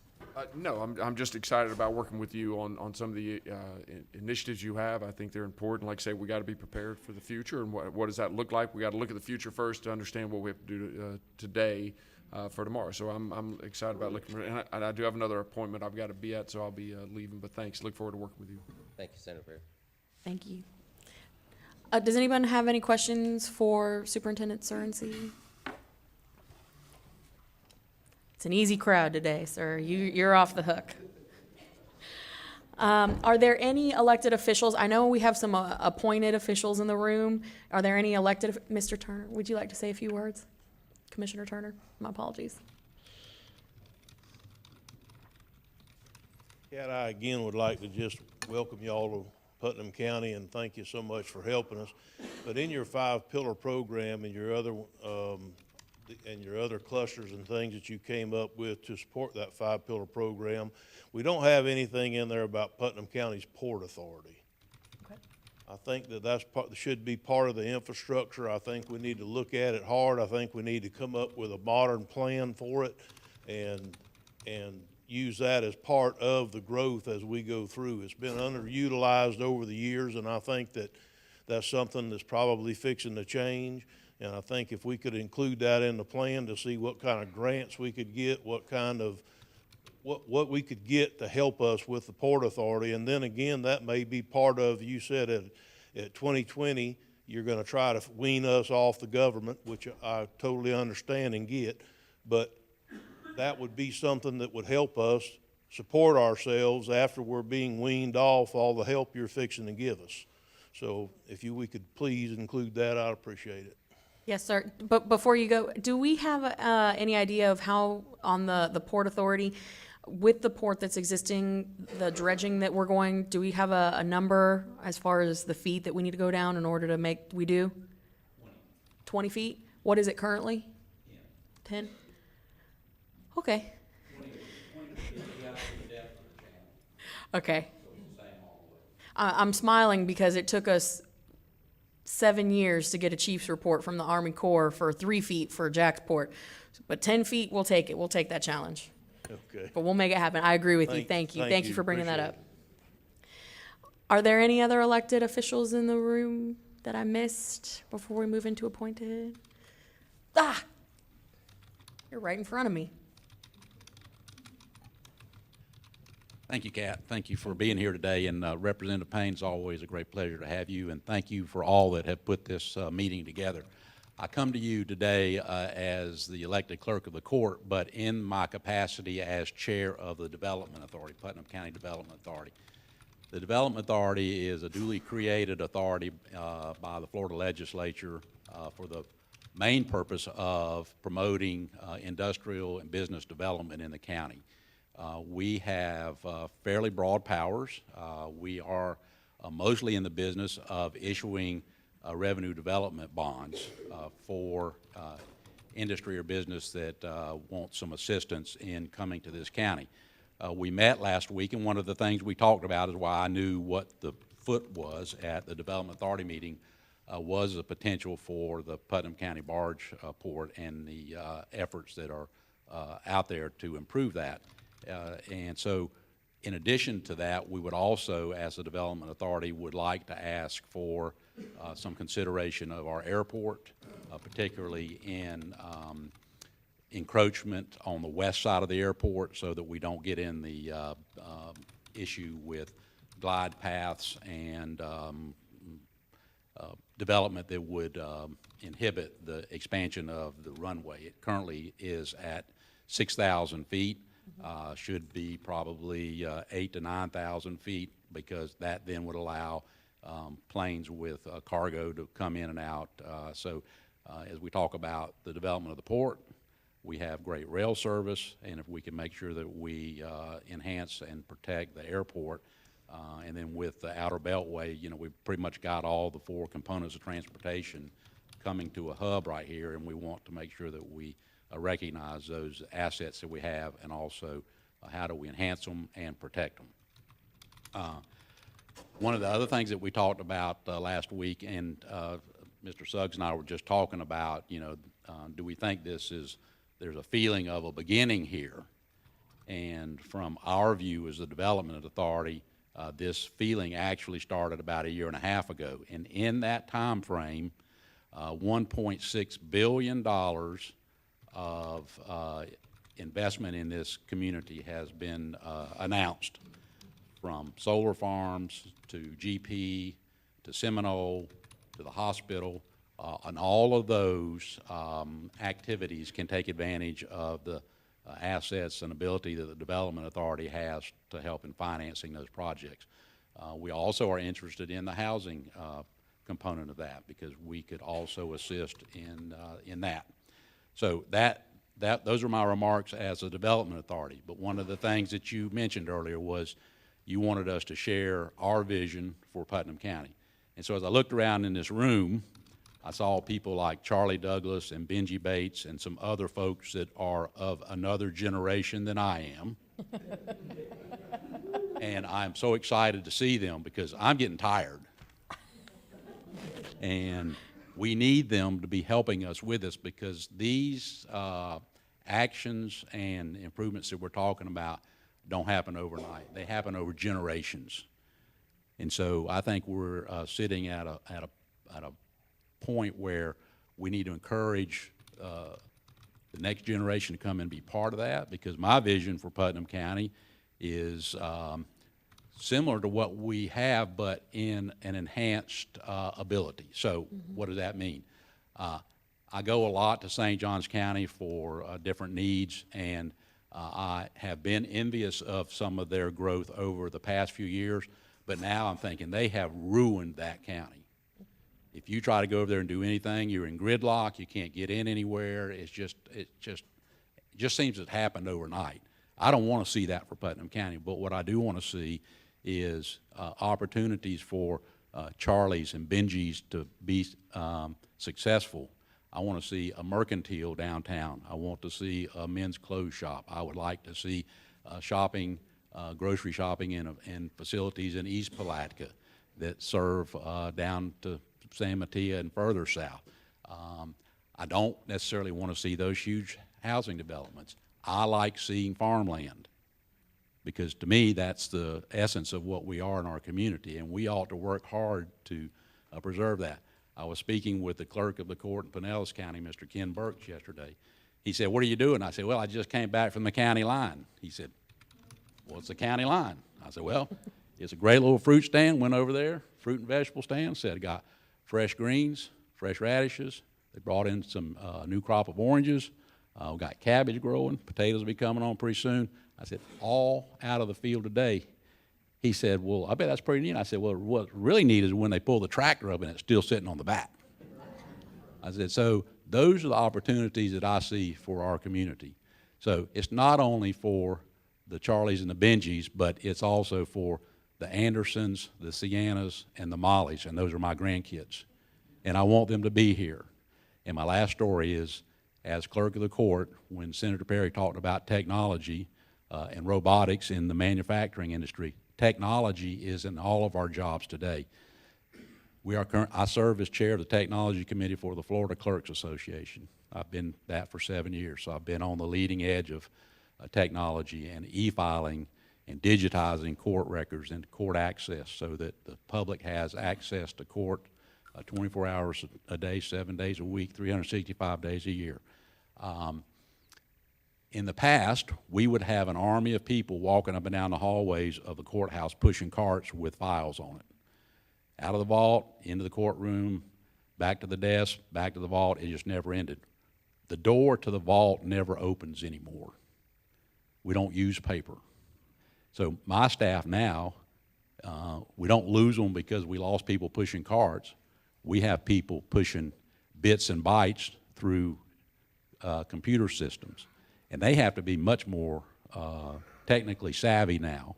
And so as we move forward, I'd like to see a new auditorium at the St. Johns River Community College, because I know one of the concerns Dr. Pickens talked about earlier was where the students are in that three-county college. But we have the School of the Arts, so we ought to be promoting that, and that keeps that student base here in this county and keeps this campus viable. And so maybe that next president does come from Putnam County. So all those are things of my vision, and I'm excited about this. I think we're really on the way, and with the Congressman's help and with Representative Payne here and all these great folks, we cannot do anything but succeed. Thank you. Thank you. Thank you, Tim. I'm going to start calling you Renaissance Man. You got so many titles. I didn't realize that you were involved in so much. But you brought up a great point. How many millennials do we have in the room? I can't be the only one. Come on now. 2, 3, 4, 5. I see 5 or 6. Okay. So you're right. We need to take the 5 or 6 that are in the room here today, and we need to multiply that number over and over and over again, because it's getting to the point where we have to have a seat at the table, and this is our future and grandchildren's future, so we need to do more to engage our youth here locally. So thank you for bringing that up. On the ag front, I would be doing y'all a disservice if I did not mention that, of course, Congressman Yoho sits on the Ag Committee. He's the senior member from the state of Florida on the Ag Committee, and he was probably the leading voice when it came to disaster supplemental appropriation money during the hurricane. I know that Vern Buchanan, congressman from South Florida, ended up being the title on it. In Washington, it sometimes just works out that way, that the most senior member gets those titles, but regardless, we are very in tune with the ag community here, as well as across the district. I see Mr. Johnny Counts back here. He can speak to the congressman's involvement with our local ag community. And I believe we have someone here from IFIS, from UF-IFIS. All right, perfect. And they'll be speaking later, but we have been actively pursuing R&D money for University of Florida that will help keep our ag community alive. We're coming up on the next farm bill, and the congressman has some very niche priorities that directly impact our county here and our district. One of those programs will be Young Farmers money to keep our ag community and heritage alive. Average age of a farmer today is 54 years old. We need to get our young people engaged in farming, because farmers make up less than 1% of the population, and we feed the world, not just the United States, but the world. So these are some of the things that we see as an opportunity for Putnam County. Like you, we want to see farmland. We see a way to do that, kind of like how Alachua has done it. You've got a biotech hub, state-of-the-art, world-class, and then all around there you have farmland. So it's a great meeting of the two worlds. And you mentioned the support for current industry. The investments that GP, and I see our friends here from GP, you all have been tremendous in supporting the community, and the investments that you've made are incredible and keep the community afloat. So thank you, GP, Seminole, and some of the others, thank you. So we plan to address some of the initiatives that will support current industry here. And I've made notes of all of your suggestions, and I will be relaying those back to the congressman. On your airport priority, we agree. We want to see that runway go to 9,000. We've chatted with DOD. They can actually use the airport if we extend that runway for some training opportunities, some touch and goes, and that will be some additional funding mechanisms that we can identify and utilize there. So, are there any remaining? Oh, hello. Good morning. Good morning. Linda Myers, privileged to be the elected tax collector in Putnam County, but here speaking as a member of this crowd. As many of you, I have been in this room and other rooms with the same message for 30 or 40 years. We have fabulous ingredients. We've talked about them. In fact, better speakers than I have been up here to explain what we have, and one of them is the passion. The missing ingredient that I'm taking away today, and it hasn't been, we know that our senator, our state senator, and our representative, Bobby Payne, understand us, care about us, and are moving us forward. The ingredient that you are bringing, which I'm walking away as a takeaway, which I think is so positive, it's not that you've come here and said hello. It's not that you've come here election time. It's that you've come with a plan that is to roll up your sleeves, understand us, recognize our history, look for a future for us, and be part of it. That's been an ingredient that we haven't seen in such a long time. And I walk out so much more confident with what I hear today and what I see in the plan that won't go on a shelf because you're committed to our community. And that's been a missing ingredient. So kudos to the office, and thank you for being here. Thank you. Thank you, Ms. Linda. You're going to be our cheerleader moving forward when times get tough. I like it. Thank you. Thank you for those remarks. Are there any additional elected officials in the room? Last call for electeds. All right. With that, I would like to ask, I'm going to call her Lex because I'm gonna botch her name if I say it any other way, but representing the Florida Department of Economic Opportunity. Okay, all right. They're going to be giving a presentation about their 12 county initiative. The state actually is going to be rolling this out, and it's an incredible program that when we initially, the congressman, started this Project Putnam, he spoke with the governor, called him while we were actually meeting on November 29th, and said the governor's on board, scheduled a conference call with all of the directors of the state agencies for 2 days after our initial vision meeting. And we realized that we were doing pretty much the same thing, just at different levels. So they're going to talk about their 12 county initiatives and how we're going to meld these together to make this a great success. Thank you. Good morning. My name is Erin Gillespie. I'm the Deputy Chief of Staff for the Florida Department of Economic Opportunity. Thank you, Kat, for having us here today and for this exciting meeting, and Representative for being here. I just want to say thank you all. This is so exciting for us to see at the state level, all of you to come out to give your time and effort to your community, to be here. This is what is going to make your community move forward, is the investments that you're making, your efforts. We want to help. I know, same as you, at the federal level, the state level, we want to provide our resources to you, but what will make a difference in this community is what you are doing here today and what you take from this and move forward. So I just really want to applaud you for that, and thank you for being here. I wanted to give you a couple of updates about the state economy, the local economy here in Putnam County, and then talk about our 12 Counties Initiative, as Kat said. Our agency, the Department of Economic Opportunity, handles workforce, community, and economic development. Those sound like broad categories, but today, 3 things you have talked about fall under us: affordable housing, disaster recovery, and the Florida Job Growth Grant Fund. So those are 3 very specific things that we are already working with you and your community to work on and move you forward. In the 7 years since Governor Scott took office, private sector companies around Florida have created 1.5 million jobs. The unemployment rate has dropped to 3.6% as of October. The new numbers for November will come out Friday, so we'll see what the new numbers look like then. And our labor force is growing at 4 times the rate of the nation. And so what that says to us is that the policies and tax cuts and initiatives that Governor Scott and our legislature has put forward are working. They're working at the state level, and they're working here on the ground in Putnam County. Your unemployment rate as of October was 4.4%, so it's higher than the state's rate, but it is down from 2010 when Governor Scott took office. It was 13.3%. So that is dramatic change that I'm sure you all have seen. you've had great successes here, but I know that this community, like others across the state, have challenges and opportunities ahead. And as Kat said, we wish every county could do a project Putnam, because this is an incredible effort from the Congressman's office, and I hope you realize what a resource. Like, I heard your elected officials thanking the Congressman's office, what a resource this is, because this is exactly what we are trying to do in the other communities across the state. So what we did about a year ago is we took a look at counties across the state that had not, they were improving. Every county's unemployment rate has dropped over the last 7 years, but there are some counties that just haven't dropped as much. They're still ahead of the state average.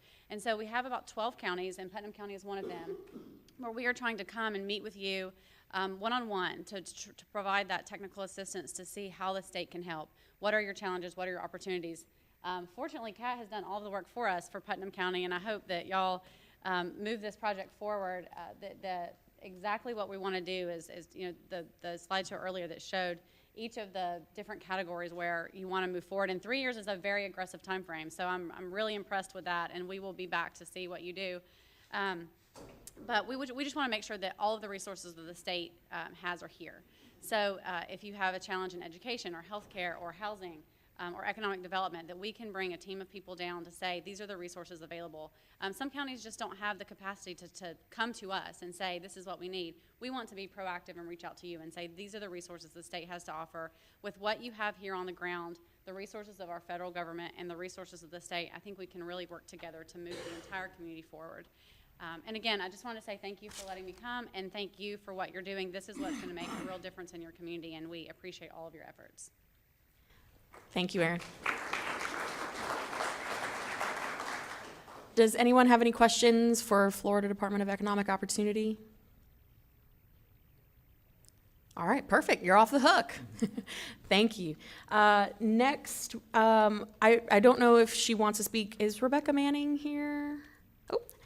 Do you want to say a few words on behalf of, okay, just so everyone knows, USDA is going to be one of our major partners in this initiative moving forward for rural development. We recently got our new state director, Ms. Sydney Gruters, for rural development at USDA, and she'll be based out of Gainesville.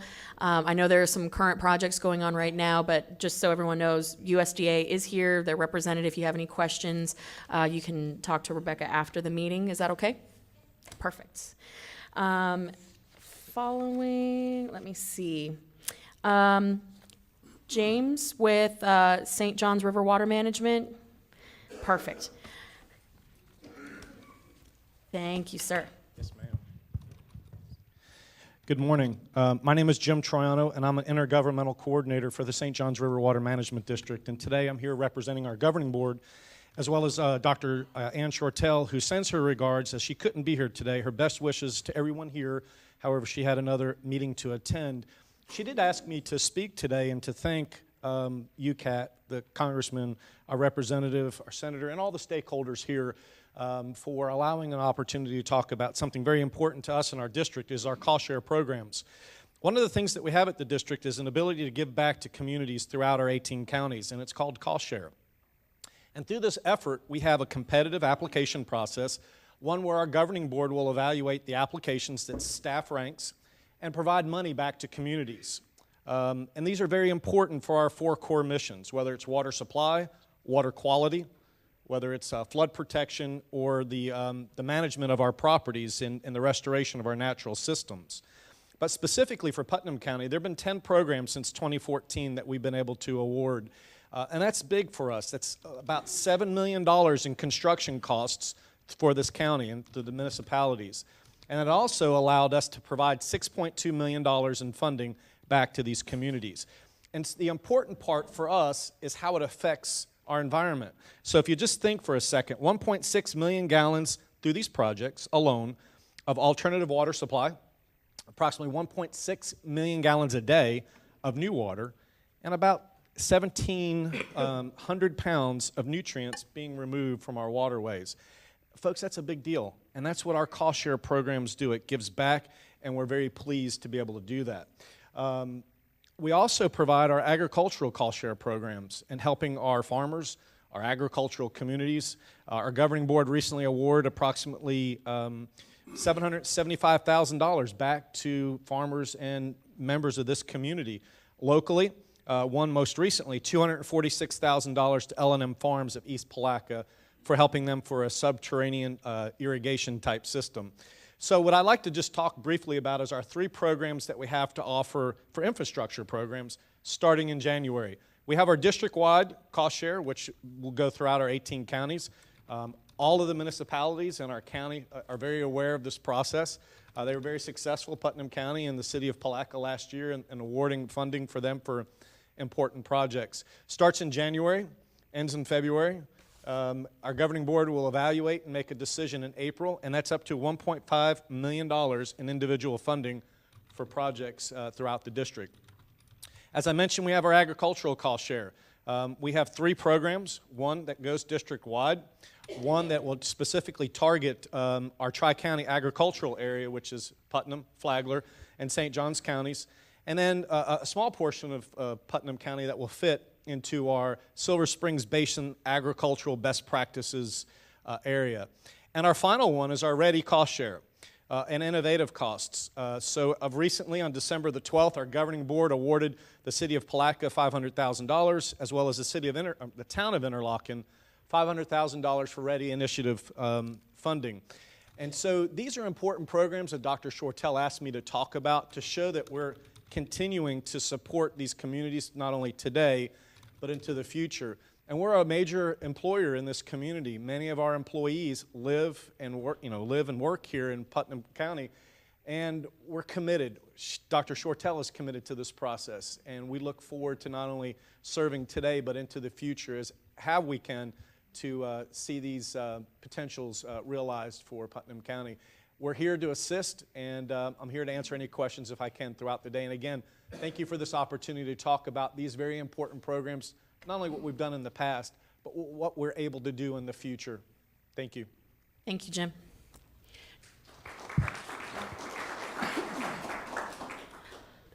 Does anybody have any questions for Jim with St. Johns River Water Management?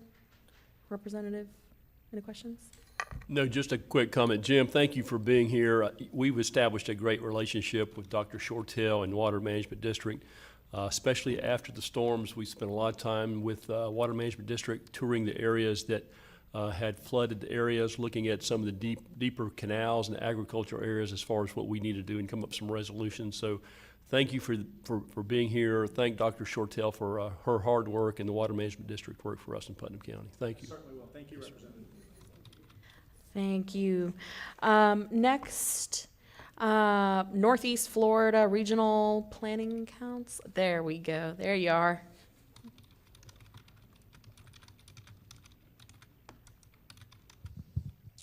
Thank you, Kat. Representative, good to see you. My name is Brian Teeple. I'm the Chief Executive Officer of the Northeast Florida Regional Council. And for those of you who don't know who we are, we're an association of 7 counties and 27 municipalities in Northeast Florida, and we've been serving our region for 40 years. On a personal level, I've had a 32-year personal and professional commitment to Putnam County. I come here a lot. I think Representative and I have spent some quality nights together talking about solid waste serve. That's true. Yes, sir. You need to give a clarifier for that. That was a solid waste landfill. So. Thank you very much.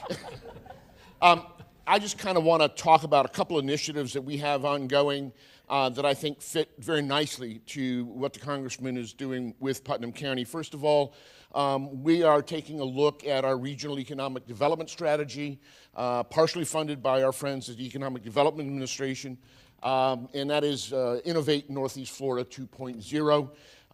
As I say, it's a regional economic development strategy, but one of the key factors in this new strategy that we're going to be kicking off starting in January is a deep dive into the economies of all of our 7 counties. We find that to be extremely important as we build up a regional strategy. The second thing that we'll be kicking off in January is a regional tourism initiative. All of our local governments and all of our counties and all of our chambers do a real good job of marketing themselves individually. We think that there are gaps that exist where we can bring those efforts together and really market Northeast Florida as a place to come and stay. So whether they spend a day in Palatka, then maybe spend a day in Green Cove, and perhaps other places, frankly, we just want to fleece them of their money before they go see the mouse. One of the things that we'll have a special emphasis on in this initiative is looking at our rural areas and small towns, because the city of Jacksonville and St. Augustine, those guys can do a pretty good job of promoting themselves, but some of the smaller communities have trouble doing that. We are waiting on a grant from the Economic Development Administration to fund a 2-year position for Regional Disaster Recovery Coordinator, so we can come and help Putnam County and those other places with additional resources and additional manpower. And then finally, we are the community's access to a variety of EDA programs, including their Public Works program, their Economic Adjustment program, their Local Technical Assistance program, and the University Center program, which is at the University of Florida, and they can provide technical assistance as well. I do want to recognize three of my board members here, Commissioner Harvey, Mayor Hill, and Commissioner Goddard is back there. And I also recognize a whole bunch of former board members. Ms. Myers. Okay. And I'm happy to answer any questions. Thank you, Brian. And I just have to say, every time I'm in Washington, I try to meet up with EDA, the Economic Development Agency, and they always refer to our partners down here on the ground and talk about a regional approach. And they have had nothing but great things to say about you and the Northeast Planning Council, so Regional Council. So thank you for that, and thank you for all your hard work. And to your point about a regional approach, we are actually in the process of rolling out Project Bradford, Project Marion, Project Alachua around, so we can have that regional approach to go after more dollars, because as you know, we may think in terms of county lines, but tourists, visitors, they don't. So we are definitely looking at a regional approach, and I appreciate your comments about that. Does anyone have any questions for Brian? Do you have anything you want to say? Perfect, thank you. Could you all humor me for just 1 second? I know we're about 2 hours into this. Could you just stand up for me real fast and take a nice big stretch? Yeah,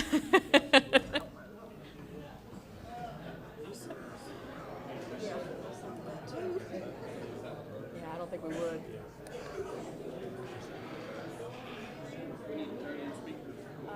No.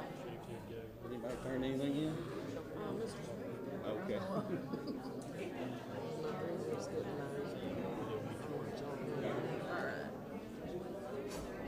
Wants to speak, or maybe she did just recess.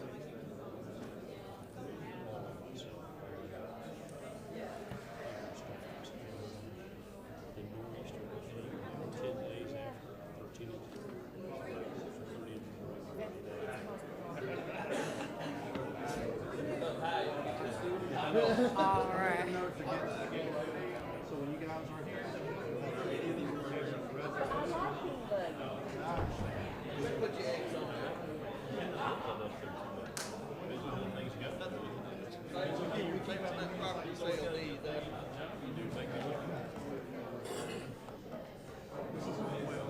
So, we're in the home stretch, last 45 minutes. I have a letter for Representative Yoho. Perfect. And that's what I'm going to give to you. Perfect, Vito. And I got you on the agenda. All right, I got you. Good, how are you? Hey, ma'am. Oh, good to see you. Merry Christmas. We were talking about you the other day. Well, good, y'all come. How's your grandson doing? He's great. His road, he has just exploded. That's awesome. My dad is not doing well right now. Oh, no, really?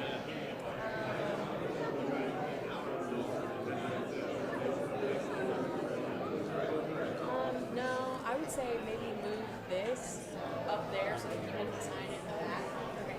Because none of people want to sign it, they just haven't had a chance.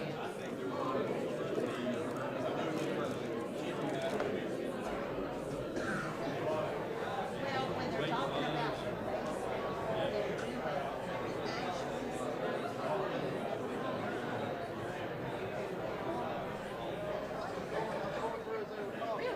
my dad, he ran 10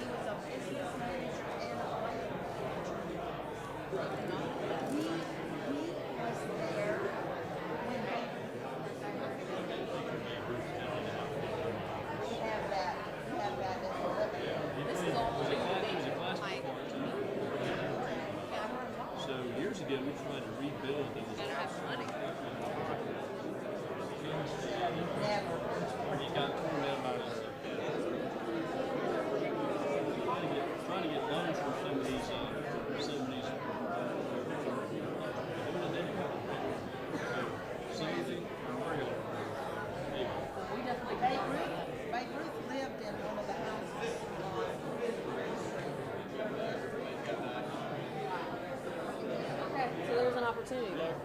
Yeah, I mean, we got federal, we can do. I didn't know that. And I got your fairgrounds buildings, your arena, that I've been talking to folks in Washington about, so it's all coming together. It's all coming together. It's a process. It's coming together. Yes. We always sit next to each other all these years.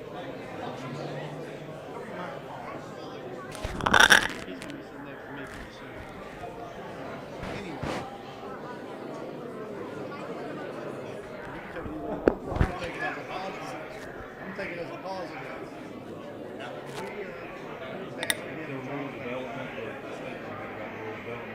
Jonathan and our interest, at least for the city side, and Jonathan was like, he's definitely accessing because of the regulation.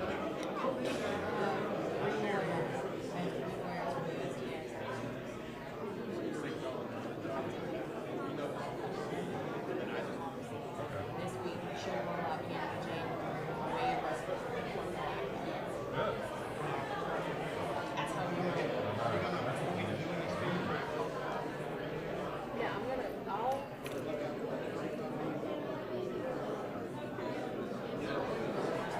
gonna call everybody back now, so.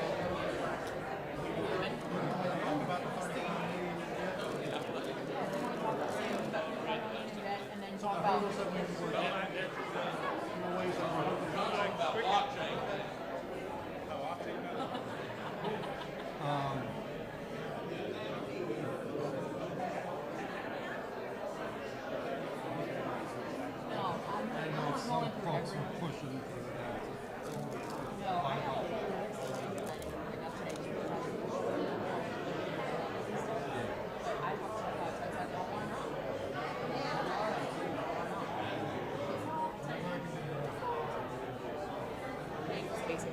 If I can get everyone to take their seats, please.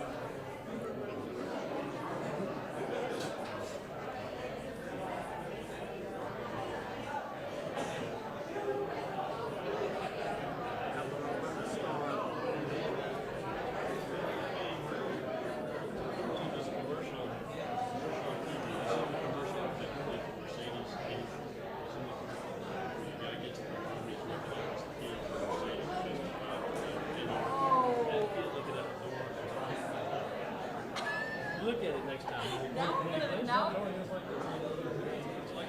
It's gonna be. I got it. I got good news for you on your turn. Escape. We're gonna get it open up to fire. Just text me when you're on your way. I get a high five for that, right? It's just a refill. I don't know your stockings. It's right here.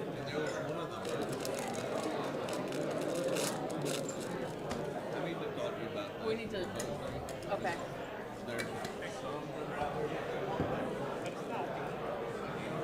Are you talking? If I can have everyone take their seats, please. We're going to get started here in 1 minute. Okay. All right.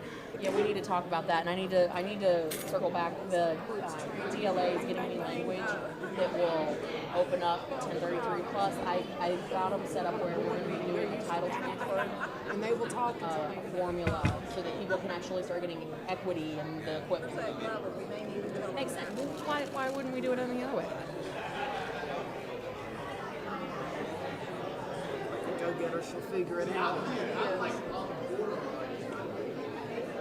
I wish I had that kind of personality. That's just smart. They do stuff that makes no sense. Yeah, see, we need to talk about that. That's what I'm saying. All right, we're going to get started and wrap this up. We've got about 45 minutes. We're in the home stretch.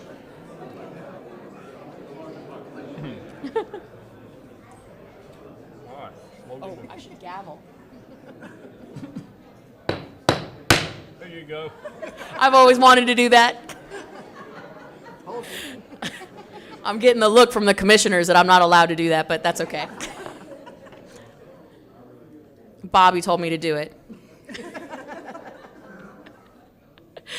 All right, I appreciate y'all hanging in there with us. I know it's a long meeting, but it's an important one. So we'll jump right back into it. We have some local stakeholders, organizations, and folks in the room. And just a friendly reminder, let's try to keep our remarks to about 3 minutes. And then we'll open it up to a very large Q&A at the end, and then I'll hang around for a bit if you have any questions you'd like to talk to me about afterwards. So jumping right into it, I'm going to turn it over to our new county manager, Mr. Terry Suggs. Thank you, Kat, and thank the Congressman also for your assistance here today, and Representative Payne and Senator Perry. What a great meeting we're having so far today. Very informational, very helpful. Some of the things that the county is dealing with. Let's just jump right into it. I've had the benefit now of almost 2.5, 3 years of serving both the city of Palatka and Putnam County, and I feel like we're absolutely on the cusp of great things here. We've got some issues that we're dealing with. Recently, leaving the city of Palatka, we talked a lot about our wastewater issues over there. Several miles of water lines at the tune of about $25 million for replacement. Wastewater treatment plant that's probably near 10 years beyond its life expectancy. So we got some issues that we're dealing with there. We talked about Putnam County. We talked about a $35 million debt. These are debts for things such as our own wastewater treatment system and the jail. Those are two big ones. We also look at, a 9.882 millage rate. We're looking at diminishing reserves. These are all things that we're dealing with on a daily basis. These are our hurdles in Putnam County. So what do we do to fix that? Well, it starts right here today with what you and the Congressman are doing, and we thank you again for all that you're doing. We're looking at, we talked about infrastructure clusters. I believe the Putnam County and the city of Palatka and all the municipalities are in great shape here because we have the three big. We have the Riverport, we have the St. Johns River itself, we have an airport, and we have the rail system. Those are three big infrastructure things that we can actually, when you talk about clusters, those are three large areas that we can cluster development around. I think we're poised for great things there. We've talked to Amtrak, and I wanted to share this with Mayor Hill. Myself and County Attorney Stacey Manning had a conversation with Amtrak, and their response to us is there is not any discussion of closing down the Palatka station. As a matter of fact, they're wanting to enhance it. They're wanting to do things, and I wanted to share this with the Blue Ways and Trails folks and our cyclists. So that's one of the things that they're talking about doing, is being able to turn it into a system where you can actually bring your bikes and things of that nature to Palatka, because it is such a big event here. We're looking at things for, you're helping us with our population waiver. Thank you so much for that for the city of Palatka. That's very, very encouraging. But these are the things that we have an opportunity to work with and enhance to help us get beyond what it is that we're dealing with today, to go back to what you're talking about being sustainable. And I think we as Putnam Countyans, we understand what hard work is. I think our diversity is key for us. I think our work ethic is key for us. And I think our citizens are key for us. I think when you put all that together, the ability for us to change the culture and the mindset of what Putnam County is and can be, there's no limit to our abilities. And I am so looking forward to it. I feel like I'm in the catbird seat of what is fixing to happen as a county administrator with the staff that I have, the community that we have here. We're just so excited for what's happening, and we want to make sure that you understand we're a part of what it is that you want to do, and we'll do all we can on our behalf to make it more successful for you folks. You're very responsive, and I hope we are to you as well when you call and request things. But again, I think this commission, the city commission, and all the commissions of the municipalities are ready for this. Our broadband, I think we've talked a little bit about that today. Hopefully, Putnam County will be in a position here shortly to offer the middle mile service for broadband for our rural communities, because that's key. I think we need to make sure that that's available to all of our residents in all four corners of our community. And just the things that we're working on, I think they're huge, And I'm just so proud to be here today and so proud to be a part of it and so proud of this community. And thank you. Thank you, County Manager Terry Suggs. Does anybody have any questions for Terry? Bobby? No? I appreciate it, and thank you so much. You've been great working with for the last year. You've been very responsive, and thank you for always answering our questions. A few weeks ago, the congressman was on the phone with the governor and asking for very specific things in real time. So as Ted is on the phone, I'm frantically texting Terry asking for certain figures, and he's always been great about getting right back to me. So I appreciate that. Thank you. Yes, sir. I failed to mention one more very important thing. I took notes, and I didn't even read my own notes, but I do that all the time. Yeah, and we've talked about this today too, but I got to emphasize that the communication towers for our public safety. We've had multiple incidences where we've lost communication, and we can't have that. When we have our law enforcement and our first responders out in the field, it's unacceptable for us to not be able to provide them the service that they need at the most critical times of their need. So again, I just ask for us to really work diligently and very steadfastly on helping with that issue if we could.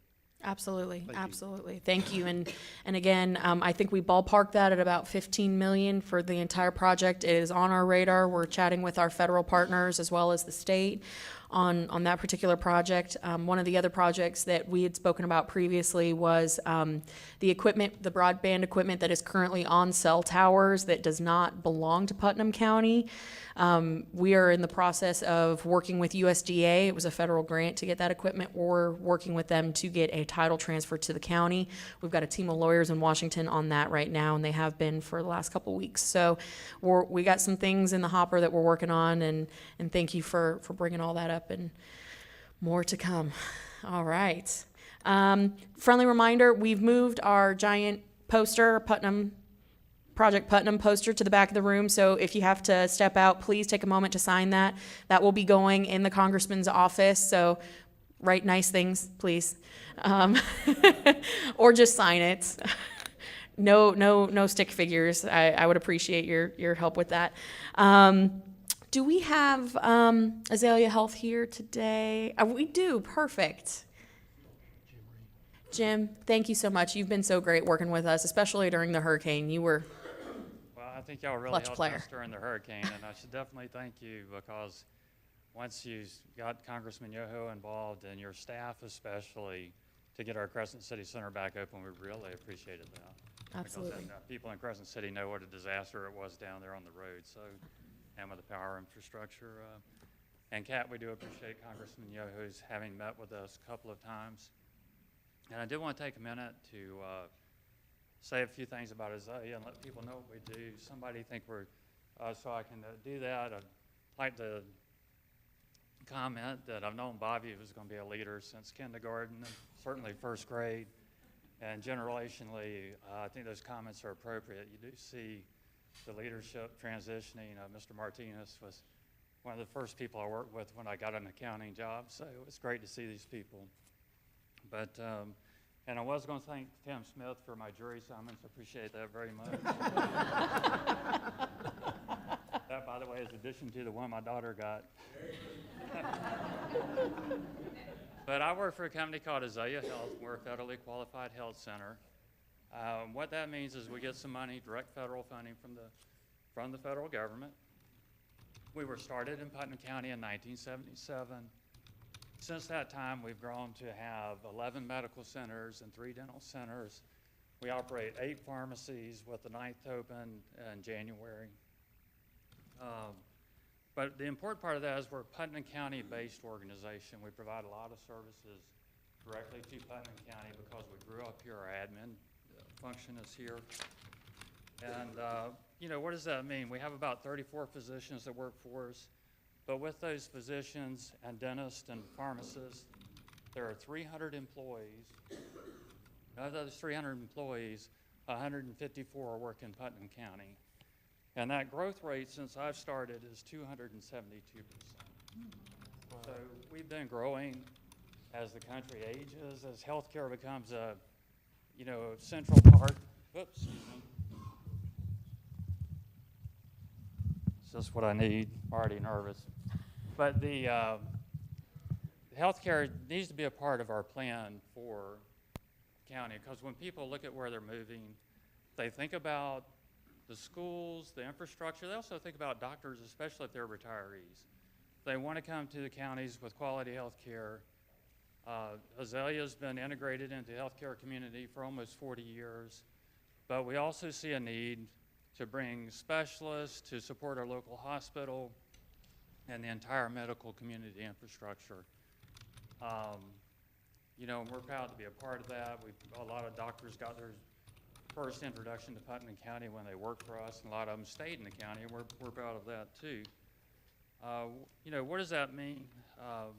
We provided about 120,000 medical and dental visits last year.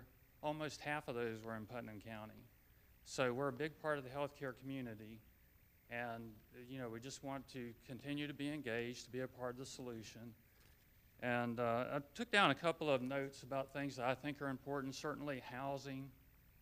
When we're recruiting physicians, we hear about housing in schools. That's always on the doctor's mind. And you know, those things that I'm hearing in the plan is good. I definitely feel like Putnam County is going through, you know, we may have already turned the corner in our growth. I mean, if you look at just the building downtown and the last year, and we're talking about hotels and hotels for bass tournaments. Well, we have 3 hotels in town that are less than 10 years old by my fingers. Hopefully I'm right about that. So we're seeing some positive developments in that direction. But from the medical community, we definitely need to continue to attract that quality of doctors to support the local hospital and to, you know, keep the medical aspect of this quality of life. We're unfortunately in Putnam County, we're leaders in a lot of bad healthcare outcomes. I think that has a lot to do with the economic demographics of our county and people's access to health care, and that's one of the things our company tries to improve. So, you know, I definitely am here to commit Azalea to be involved in the process and to do those things. And then I heard a couple of people with ask. I didn't come here to ask for things, but I'm glad Congressman Yoho is in Washington. One of the things that's important to community health centers is our 330E funding and this fiscal funding cliff. We potentially could see a 70% cut in our federal funding January 31. And, you know, that would be pretty catastrophic for the community health centers as a whole.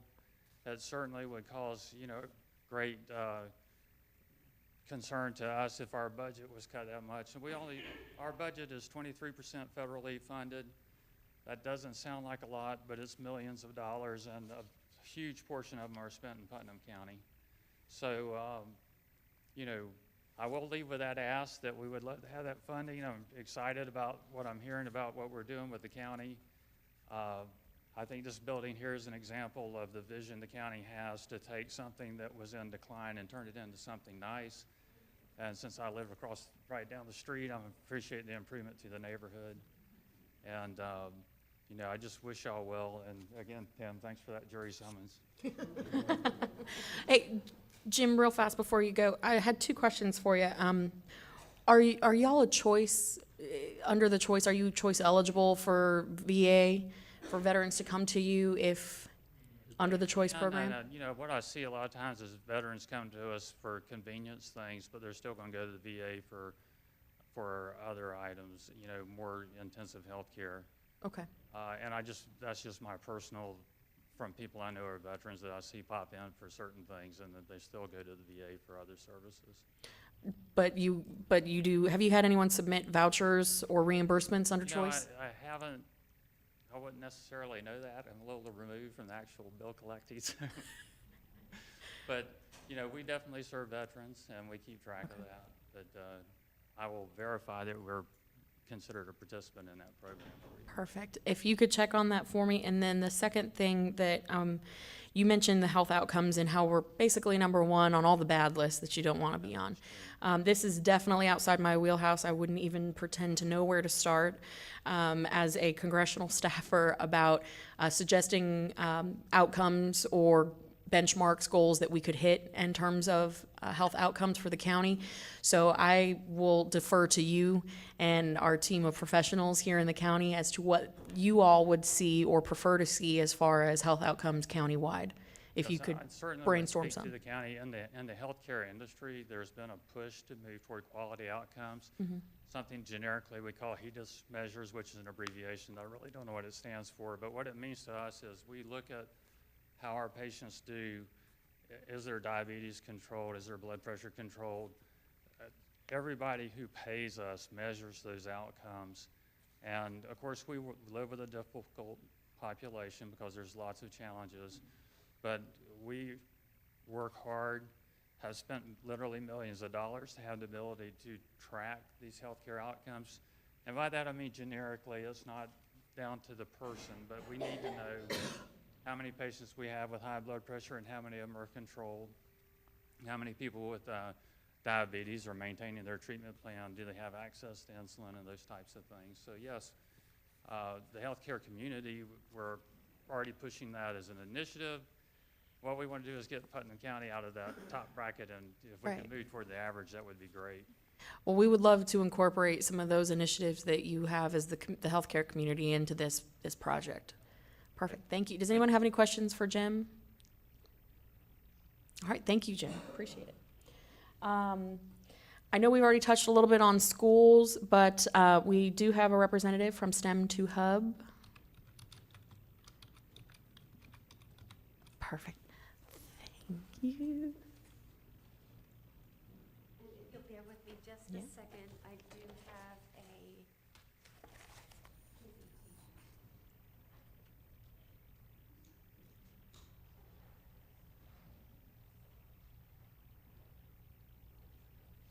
And while she's gearing that up, just a friendly reminder, if you haven't signed in on the sign-in sheet, I will track you down and make you sign that sheet. So please do that.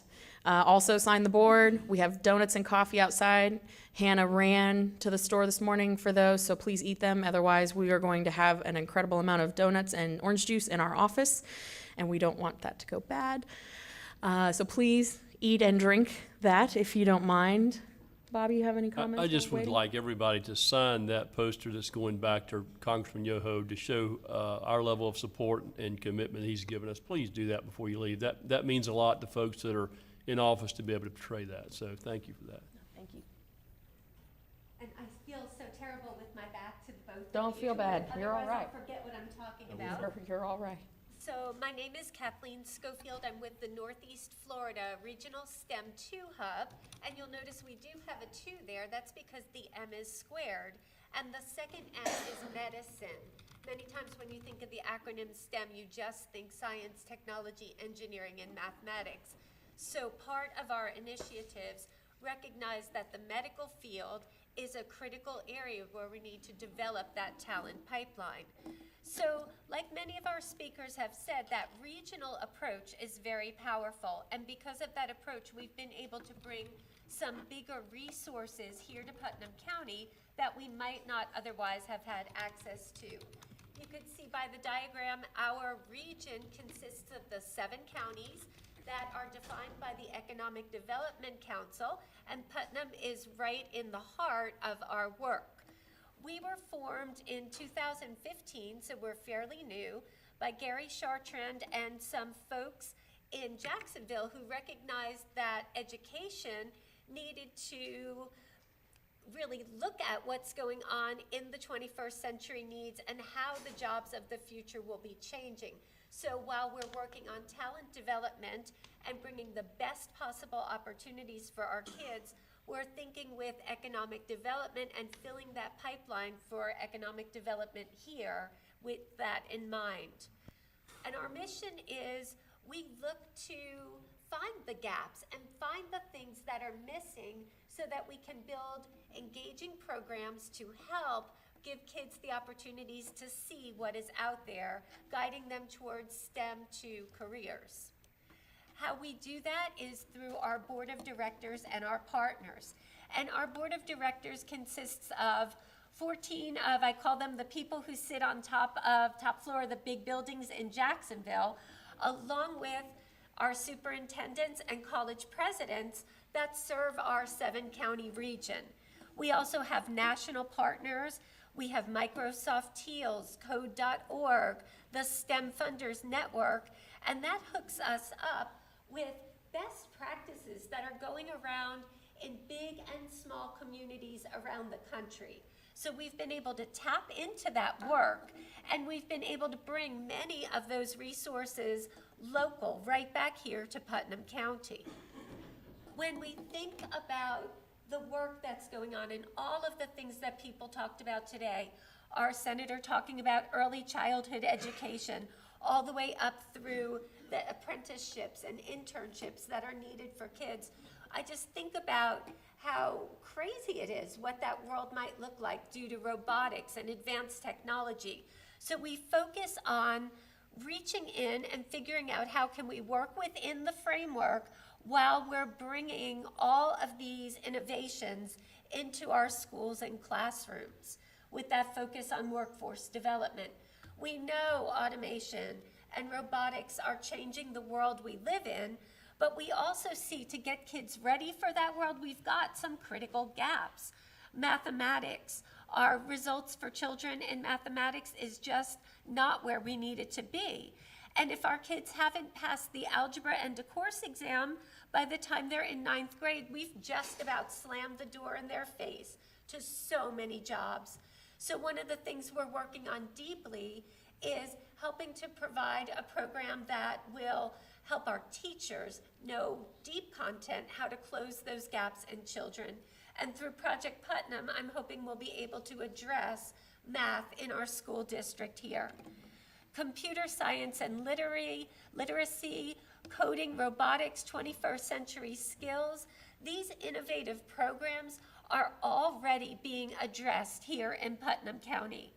And as someone who has worked with the 7 counties in the region, and I was formerly with Clay County School District, I want to just applaud Putnam County for reaching out so quickly and working with us to bring these opportunities right here to the students sitting in our classrooms now.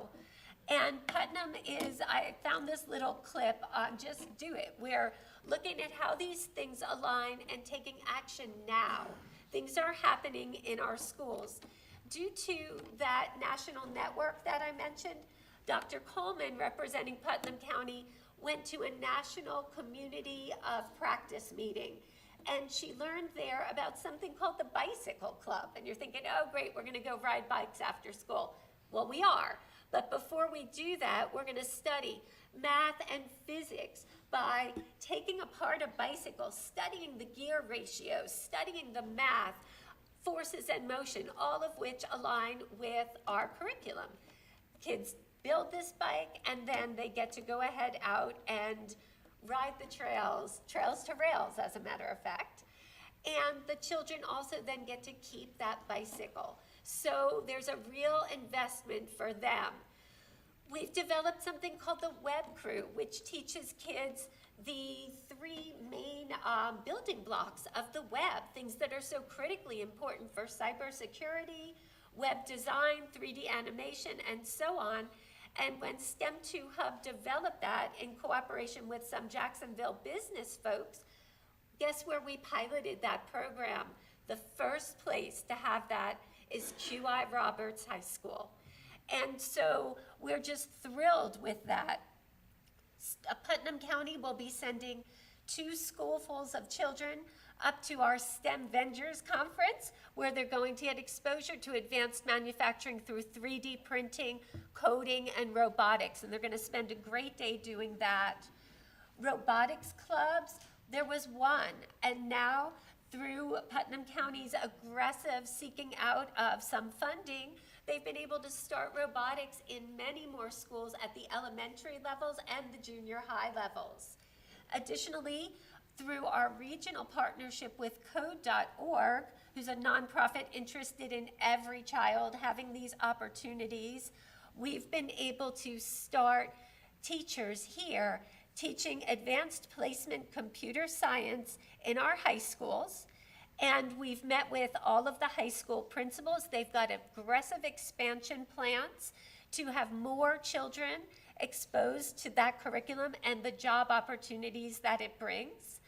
And additionally, we've started with the babies. Our senator mentioned early childhood, and we've got our elementary teachers learning how to incorporate coding across the curriculum. So we've got kindergartners all the way up learning how to code and learning the basics. But more importantly, it helps them build their confidence and know that these jobs are for them, not just for those people over here. We've got so many partnerships that have come together. Outreach from the Museum of Science and History in Jacksonville. They'll be visiting our schools and providing STEM programs to engage children, and also working with the library system to really enhance opportunity for children. But probably the most important thing, there's been a lot of talk about national defense and cybersecurity today. And National Computer Science Education Week just happened the first week of December. There was a kickoff event in Silicon Valley hosted by Code.org where we heard from the females, top tech females. We heard from the CEO of YouTube. We heard from Melinda Gates. We heard from Facebook's Chief Operating Officer, and we got to interact with these pioneers for technology so that we could make some inroads. We met with some people that have a very forward-thinking cybersecurity curriculum that we're investigating to see how we can bring that into the program. And we're looking at developing, similar to WebCrew, programs that focus on the things that we know are the workforce needs of the future. We like clubs and competitions because the kids work together and they get to compete. And we all know we're heading into a very competitive world. Putnam County schools have just grabbed onto these opportunities, and they're accelerating learning for children in these new areas at a great pace. And I've worked with the Congressman and Kat before, and I am so excited about this partnership because I know together we will really be able to make this happen and make Putnam County into that place of the future that still has the heart and feel that we all love here in Putnam County.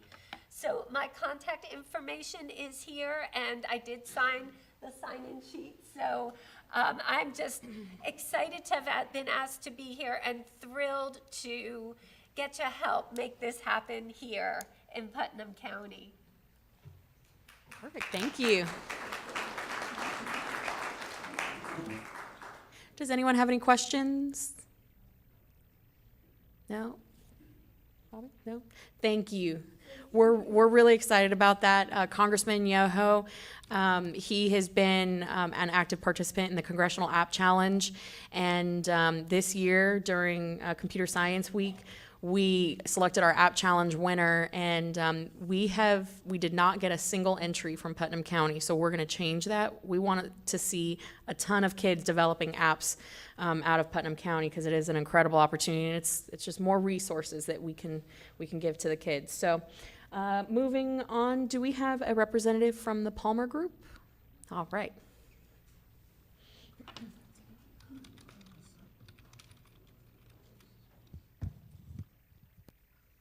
Come over here where I can say hi.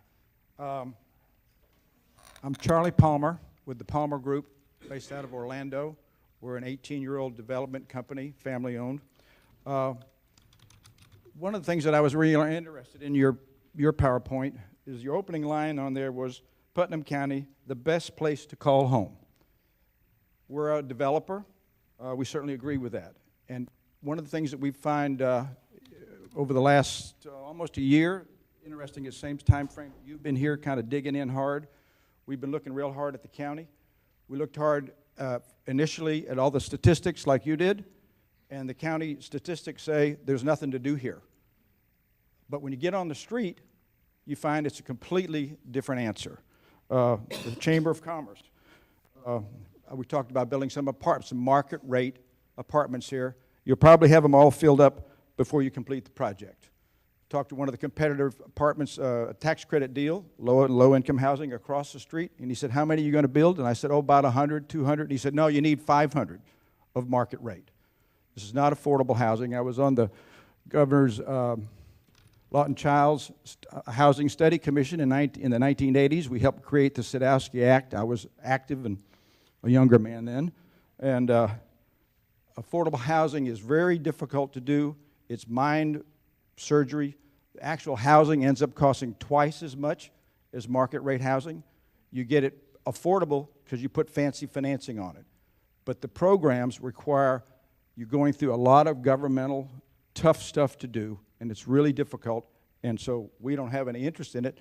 The good news is that whether Putnam County needs that or not, we find that we can develop market rate housing, quality market rate housing here without subsidy, and it's needed. The teachers group is somewhere in here. I've talked to somebody and so they're trying to hire folks, and we can't bring them in because they can't find a nice place to live.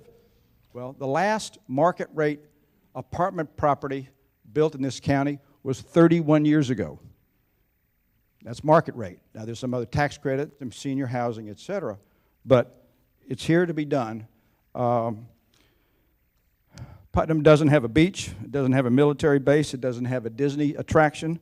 It doesn't have major retail centers. It has a lot of things that other places have. But what it doesn't have is impact fees. That's a big deal.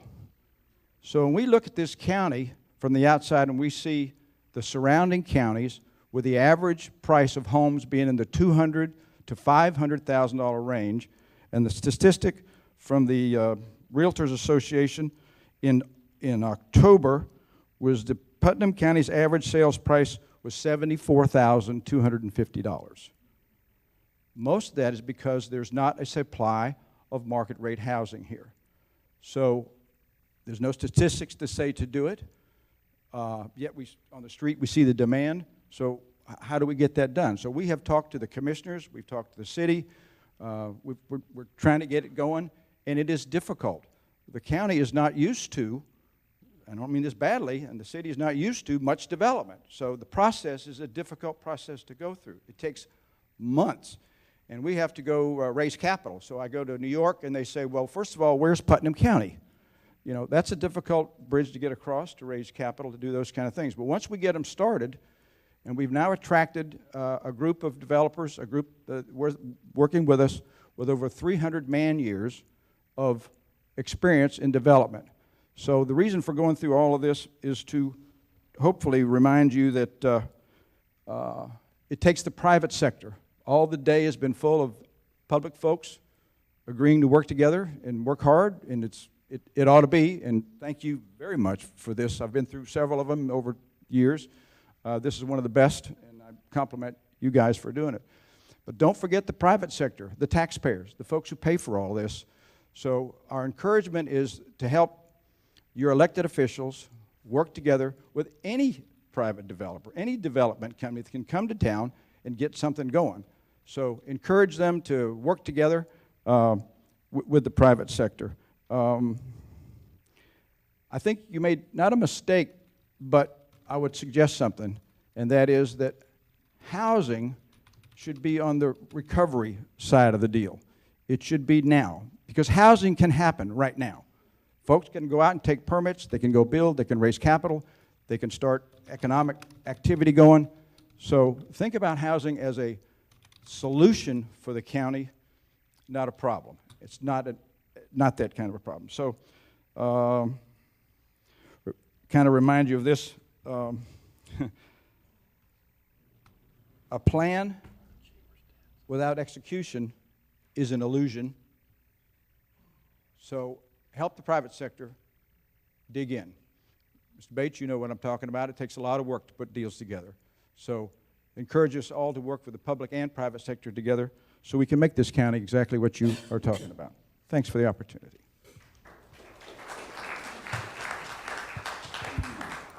Thank you, sir. I appreciate that. And thank you for your comments. It is absolutely going to be a heavy lift that requires our private partners, not just our elected officials and appointed officials.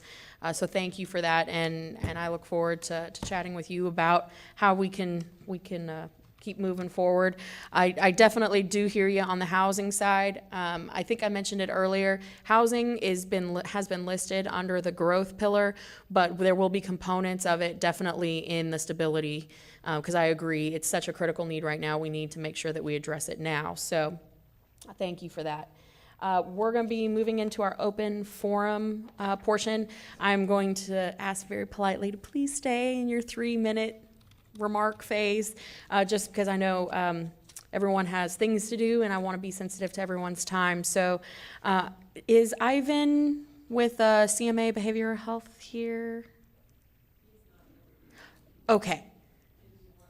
If you've got some remarks that you would like to make, I've had a couple emails from him, so I just wanted to make sure that I offered up the floor for a few minutes. Perfect. And then also just to let everybody know that we're here to help in any area. Perfect. Thank you. Because mental health and substance abuse affects every area of the county. Thank you. Perfect. Thank you. Vito with the South Historic Neighborhood Association.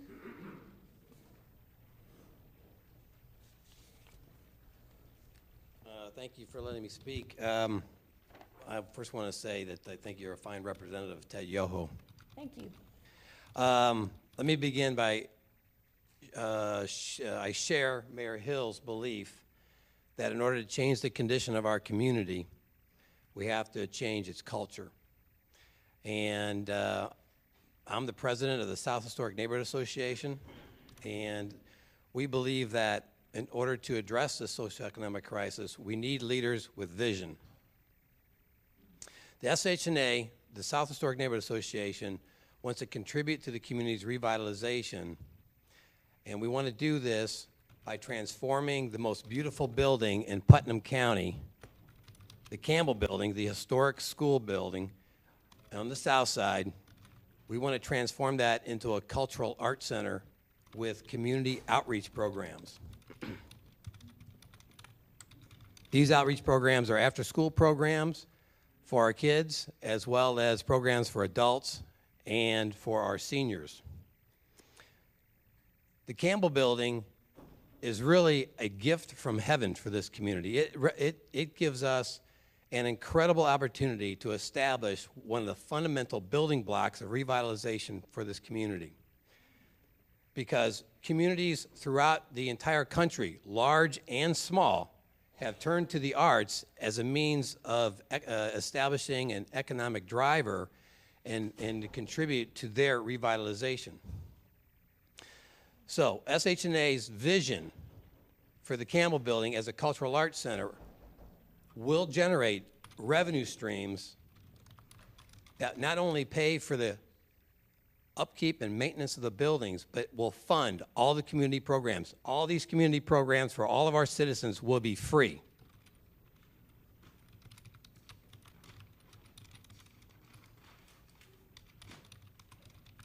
So let me just end by saying that the Cultural Arts Center community programs are for all of our citizens.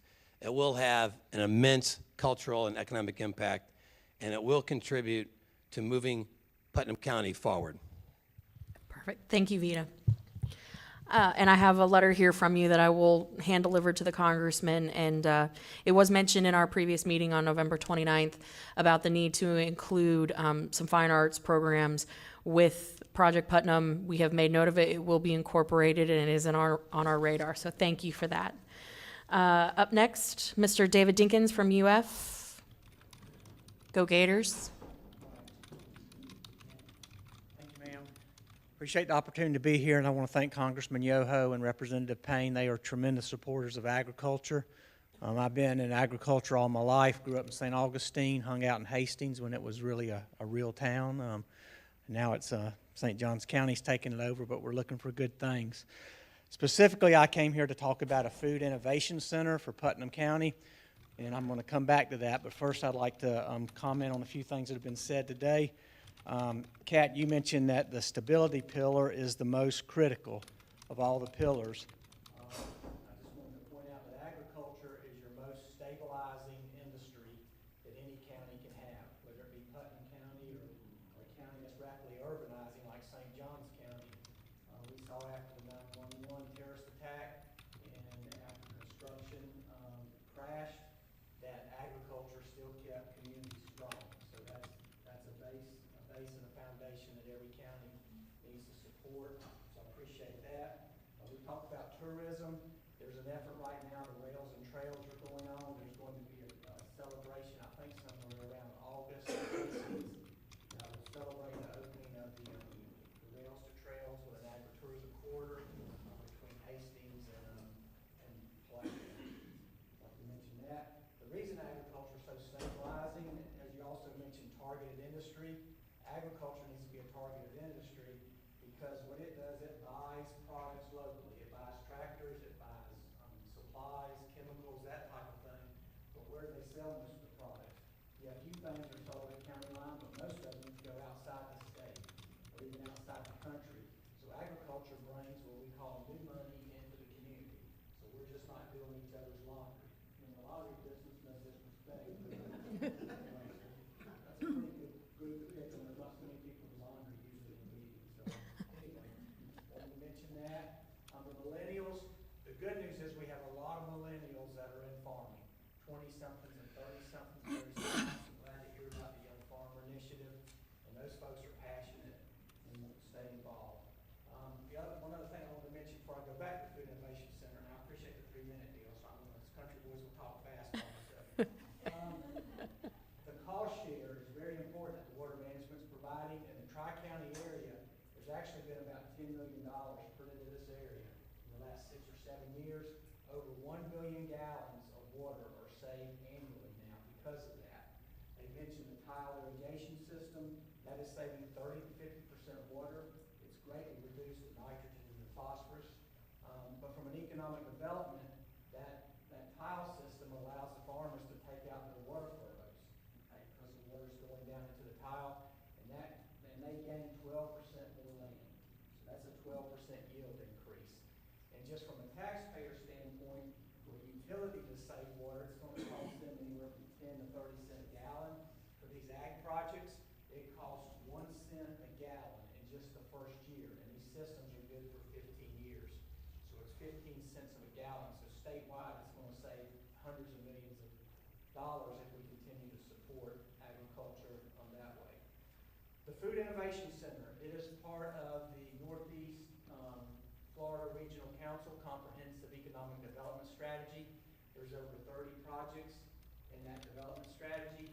There are 12 vital projects, and the Food Innovation Center is one of those. And it could go anywhere in the 7 counties. But being in that plan makes it eligible for Economic Development Administration funds. I have met with Greg Bidet a couple of times over here, so we hope to engage more. Those type of projects have to be at a public facility. Putnam County has a state farmers market, that y'all are familiar with. It has been vacant more than it has been occupied. It is vacant right now. There's a wonderful opportunity to put in a facility that would be not only a kitchen that people could use and food entrepreneurs, but a training facility. We could partner with the college for the vocational training, but also product development. Agriculture, I'm going to give a simple example. Sit down and shut up. We all know about our cabbage, right? Farmers get, say, 33 cents a pound if they were to sell that to the military, a box of cabbage. Not a whole lot. If they take that same cabbage and they cut it up and put it in a bag, they would get 77 cents a pound. So we can add a lot of value. And the other thing, the health people are here. I lied, I didn't quite shut up. But the health people are here. 7 out of 10 people that die from chronic disease, obesity, cancer, diabetes, that type of thing. Half of us have a chronic disease. Half of Americans have a chronic disease. One of the best things the CDC recommends is that we eat healthier. The CDC has a list of about 40 crops. We can grow almost every one of them here. The number 2 thing for nutrient-dense food is Napa cabbage. That's the trend in this area vegetables now in the Tri-County Ag area. So there's lots of opportunities. We're growing purple sweet potatoes with anthocyanin. That's even better. JR is back there. That's a great grower back there. So he's actually could be a drug dealer. What I mean by that, what's in this muscadine grapes? Resveratrol. Okay, one of the healthiest things you can eat. But we now have a purple sweet potato that has anthocyanin, the same thing that's in blueberries. Okay, so there's just lots of opportunities, and we do need some champions to move this forward. If you're dependent on me to get it done, I've been here since '04, working in this area. I ain't got it done, I ain't gonna get it done. Citizens, we need y'all and government, everybody pitching in. And thank y'all. I'm like everybody else. I'm excited and I get passionate too. That's why I gotta sit down.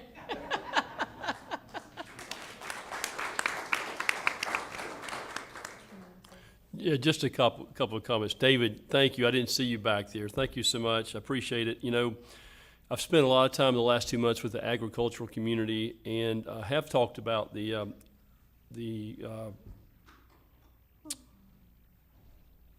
lack of use of our farm facilities and our ability to use those facilities to help culinary arts and all types of things. I do have some purple sweet potatoes in my refrigerator, so got some this week from Danny Burns.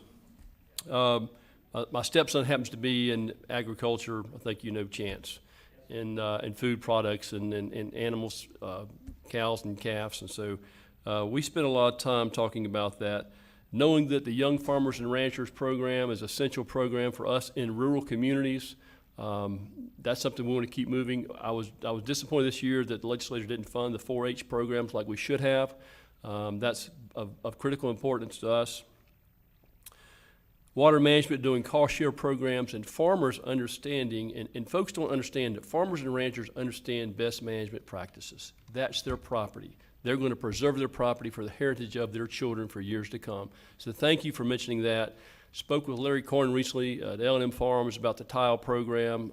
That's a great example of where water management couples with farmers and ranchers to make sure this best management practices are in place. Spent some time in Clewiston this week down at U.S. Sugar and saw some of their practices as far as, and I know that Danny Burns is using them, or let me think of who else I saw just recently. Danny and, help me out here, David. Not Tater Farms. Yes, and also Danny Johns. Danny, forgive me. Danny and I are surfing buddies. But Danny uses integrated technologies for fertilizer. So those have laser leveling crops, laser leveling fields. Using those new technologies have really allowed farmers to produce the level of crops that are sustainable for us to depend upon with shrinking resources. So I'll close that with they farm, we eat. So thank you. Appreciate it. I want to second everything that you said, Bobby and David. I appreciate your passion. I thought I was the only one who got real excited about these issues, but man, you can get me worked up talking about some nematodes and some new technology coming out to help our farmers. I really appreciate you and your suggestion about including ag on the stability pillar, and that's not a hard sell for us. We love ag, and we are ag. I feel like I'm a farm credit commercial right now. But we will definitely include that because we agree it is part of the stability, and in Florida, it's our #2 economic driver, so second to tourism. So 100% we will include that on the stability pillar. It is one of our target industry clusters, so we're going to be working with our educational partners, and then of course in the federal sphere, we're going to be supporting all of the initiatives within the Farm Bill, and that includes the technology and the research, the R&D component. Obviously, being Florida, there should be no reason with the citrus greening issues that we have that that solution should not come from anywhere else but the University of Florida. So we're working tirelessly on that. So the Food Innovation Center that they're talking about, there's definitely help that we can do on a federal level. Of course, working with our state partners, Bobby here, on making sure that money gets to the region. EDA has been a wonderful partner for us, and so we look forward to helping support that project. And in that same vein, we would like to host a government contracting how-to for people in the county on how they can do business with all federal agencies, whether it's military or any other ABC agency.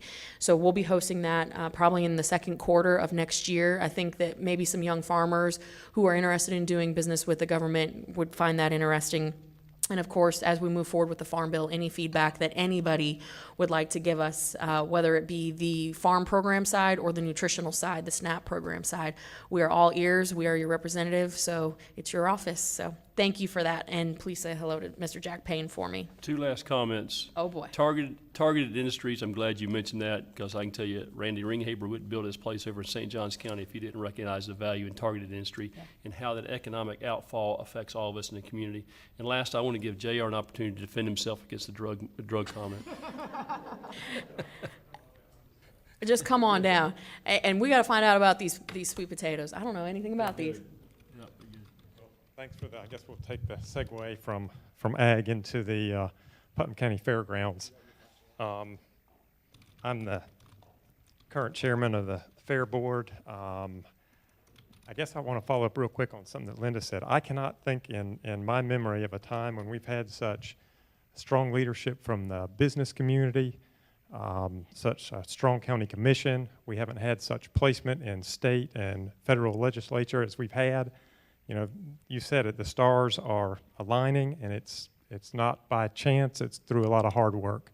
So I'm excited about things to come. The fairgrounds, we feel like we are, can be an integral part of Project Putnam. We feel like we fit into both stability and growth. Our vision will build that grounds into a place for increased meeting space, educational space, entertainment space. We have wonderful volunteer core, both business and just general public. So we've got great momentum, we've got a space, we've got a vision, and I think it fits in well, and we want to play our part. So thank you. Thank you, JR. Does anybody have any questions for JR or David from IFAS? Nope. Okay. Next, we're going to have Liz with Ride Solution.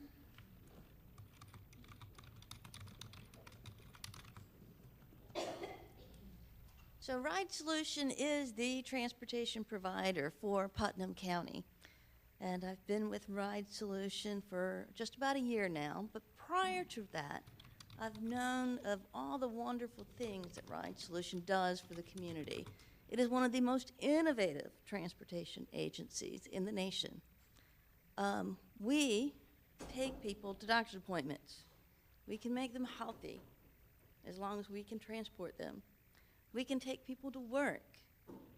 And we transport people not only within the community, but also to Gainesville, St. Augustine, and Jacksonville. And we do this every day, 365 days a year, even on holidays. But we also can bring people from these communities into Palatka or in Putnam County. We can take them to events. And that's what we are striving to do.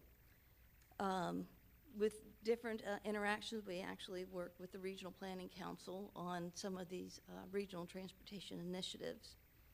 But our house, where we live, our administrative office, is at the Palatka train station. And let me tell you, this is an awesome time of the year to take a train trip. We see people gather at the train station, and they do some tailgating at 7 o'clock in the morning with little mimosas as they get on the train and they go down to Winter Park and go shopping. But we want to be that destination. We want people to go from Jacksonville and come into Palatka and come into that Palatka train station to go shopping in downtown Palaca. Go check out our waterways. Go fishing. But they have to get from the train station to the waterfront or to the shops. Ride Solution can do that. And the city of Palaca has recognized that, and we work together in submitting a Tiger grant application to help improve the Palaca train station and improve the walkability between the train station and the waterfront and all the infrastructure there. So it's a Tiger grant that's currently out there. So Well, that's exactly, not to cut you off, that's exactly why I wanted to have our stakeholders here today. If you have a grant that you're applying for, looking at, or you have applied, we're happy to submit a letter of recommendation and make a few phone calls in your support. So make sure you get that information to me so I can do that for you. And thank you. And anything we can do to help with this project, we're here to help. And we did submit your appropriations request this year. Unfortunately, I'm getting labeled as one in the State House that lists the most appropriations needed unfairly, so. We But we're appreciate gonna fight for it. We appreciate it. Thank you so much. I appreciate it. All right, I know we're running short on time, so hang in there with me. Patrick Kennedy, Crescent City. Okay, I think he may have left.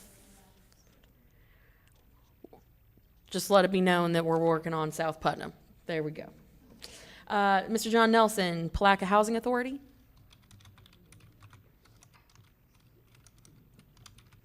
Hey, John. How you doing? Hey. I came here originally because I heard the last meeting, the people were talking about public housing, and I wanted to get some facts straight about public housing. 1962, the county and city fathers saw fit to bring into the county, into the city, public housing for affordable families. During the ensuing years, through 62 to 65, there were some 460 public housing units constructed. Those 462 public housing units are still in existence today. However, the city and the county has not grown, so it represents a large percentage of the housing stock in the city and the county. Well, the county has 1% of public housing. The city has 10%. I'm not here pushing public housing, but I am pushing affordable housing. The county and the city needs affordable housing to entice teachers to come and stay, to entice law enforcement officers to come and stay, to bring in workers for the factories. So please consider, as part of Putnam Forward, affordable housing to make sure that the folks who are coming here to make Putnam greater have a place to live. Thank you, John, and absolutely. That was one of the concerns that we heard from our school board, and that's on the top of our list. And it looks like you and I are going to be working a lot together because we have a lot of work to do, but I hear you loud and clear. And definitely HUD, my meeting with HUD the other day up in Washington, we talked about the need for affordable housing, new housing, particularly for our law enforcement and our teachers and the employees of the current industry that supports the county. So thank you. And do you have any questions, Bob? No. Thank you. And please, at some point after the meeting, I'd like to chat with you if you could hang around. I appreciate it. Thank you, John. Richard from Veritas Steel. He may have had to take off. All right, I'll call him back. Andrea from North Florida Land Trust, Land Trust, Putnam Blue Ways and Trails, Azalea City Brewing Company. I like the brewing company part. Okay, that'll be the official announcement. But first, I wanted to say my name's Andrea Conover. I know quite a few of you from my different organizations. I came from St. Johns County about a year ago. And what attracted me to Palatka, I live in East Palatka actually, on the river, was our beautiful natural resources. I've been active with the Putnam Blue Ways and Trails group for a few years, even when I still lived in St. Johns County. And I'm happy for the ideas for development for Putnam County, because we certainly could use some more, but I don't want us to get ruined and overdeveloped like St. Johns County.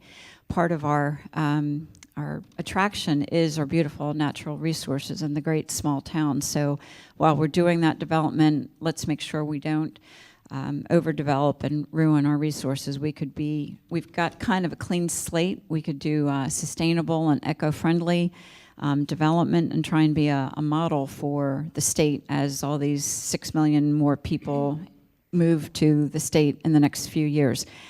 So my day job is with North Florida Land Trust. We're a land conservation group for the 7 county regions, and we work on conserving natural resources, historical resources, and working agricultural land. So we're all about the saving our agricultural areas here in the Tri-County Ag area. And I'm active with Putnam Blue Ways and Trails group, and just want to make one point on that. The ecotourism that we've got here is mostly run by volunteers, putting on the different events. And I hope that the chamber or the county, whoever is promoting tourism, starts recognizing that we got to pay somebody to do that, because we're burning out our volunteers for all the different events that we put on that bring all the visitors to the county to enjoy our trails and waterways. And last but not least, I guess I'll make the official announcement. Some of you know that I'm interested in putting in a microbrewery in downtown Palatka. So it'll be called Azalea City Brewing Company. I'm going to put it in one of the historic downtown buildings.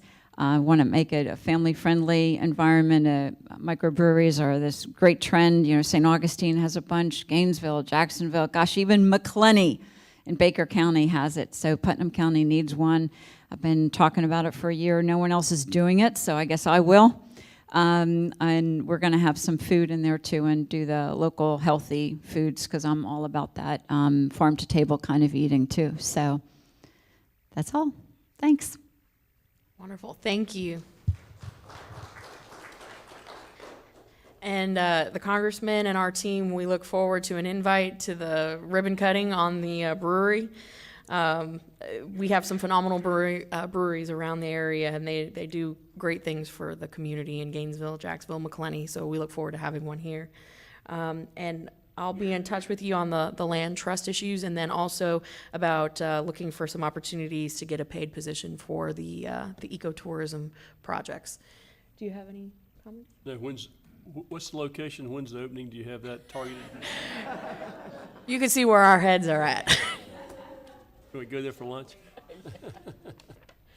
Up next, we're going to have Robbie with Revitalize Historic Palatka.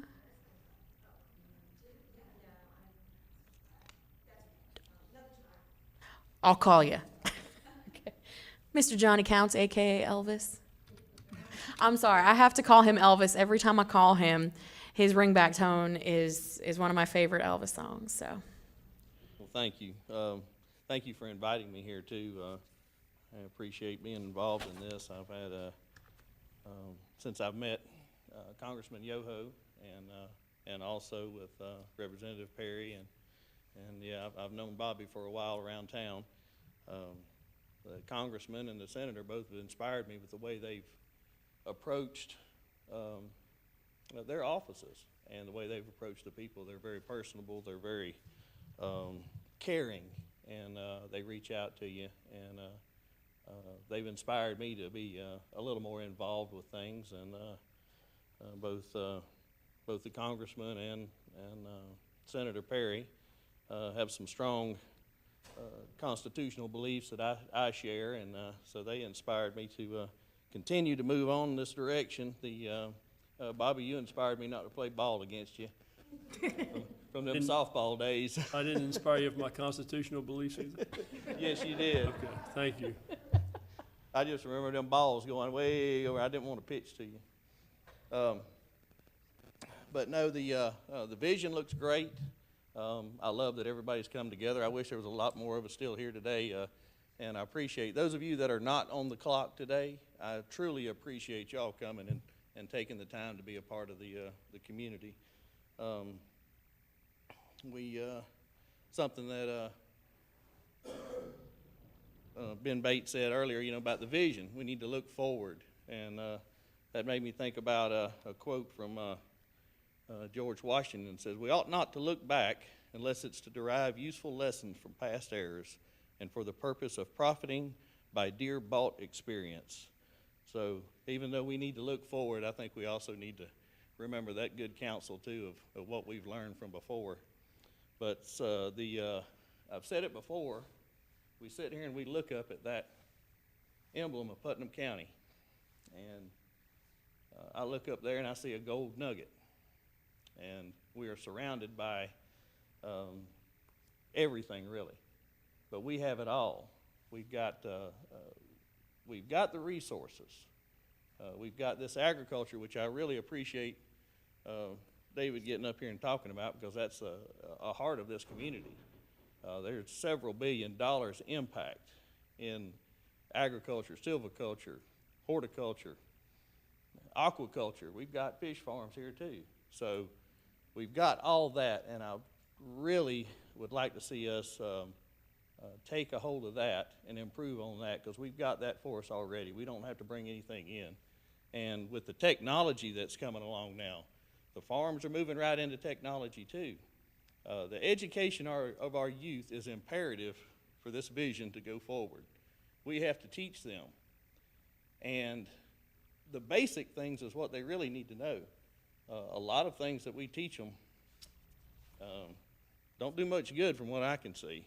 We've got to get the basics back down of how to be good citizens, how to manage money, how to have a budget. We're not very good examples of a budgeting government or a people right now. And so that's something that's imperative for this to go forward, because they're the ones that's going to be taking care of this. Agriculture is our wisest pursuit, because it will in the end contribute to the most wealth, good morals, and happiness. That's Thomas Jefferson said that. And so if we encourage this education, promote those 4-H programs, the FFA programs that we have in the school, they teach so much. They get these kids hands-on and get them out there working. Work is what is a necessity for our survival. We have to work. Actually, it's a commandment. The Lord said, by the sweat of our brow, we're going to eat our bread. And that's how it all works out. But that vision we have to have, definitely all this that we talked about. I thought about, when Mr. Bates said we had vision, we got to look forward. Well, you think about the Cheshire Cat and the Wizard of Oz, and I know some of y'all probably have seen that. Probably some of y'all probably seen it in black and white. But they, you know, Dorothy comes up to the crossroads. There's the Cheshire Cat. She said, "Which way do I go?" He says, "Well, where do you want to go?" She said, "I don't know." He said, "Well, then it don't matter. It doesn't matter which way you go." So we definitely have to have a goal and a way to get there and know which way we're going. And I think this is a way to, so much community coming out, so many different parts of government, we all got to work together. I think it's great. Something else that I think that I haven't heard mentioned today is the religious aspect of it. We need to get these communities together. All of these different faiths need to come together. This plan needs to be put towards them. We need to work together to help one another, help us all come up out of it. You know, rising tide lifts all boats, all that good stuff. But no human society has ever been able to maintain both order and freedom, both cohesiveness and liberty, apart from the moral precepts of the Christian religion. Should our republic ever forget this fundamental precept of governance, this great experiment will then surely be doomed. That was John Jay that said that. All these founding fathers, they were very educated, very smart. And they didn't have the kind of education we have now. They had, it's the family unit. They were brought up with religion and the family cohesiveness, the family unit, and working. They worked when they were young. They understood that. So we've got to instill the religious aspect into everything we do.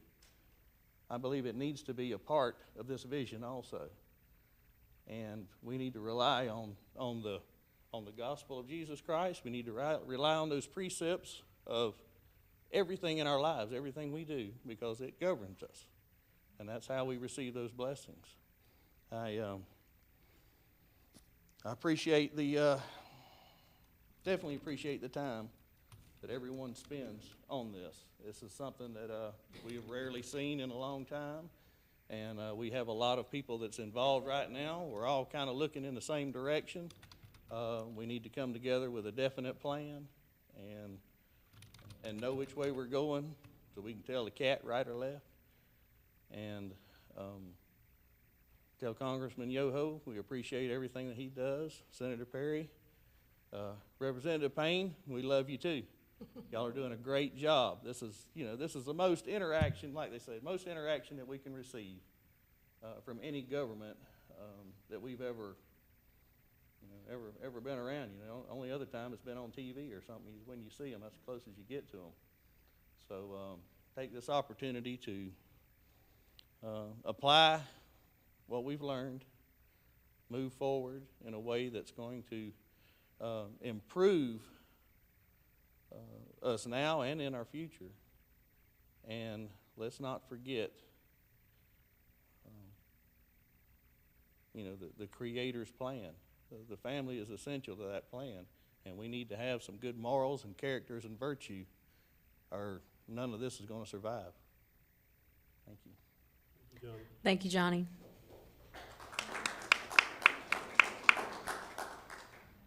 All right, I have two speaking requests left. Mr. Douglas Thompson may have stepped out. And Al from Putnam Health and Fitness. All right. Well, that concludes the open forum.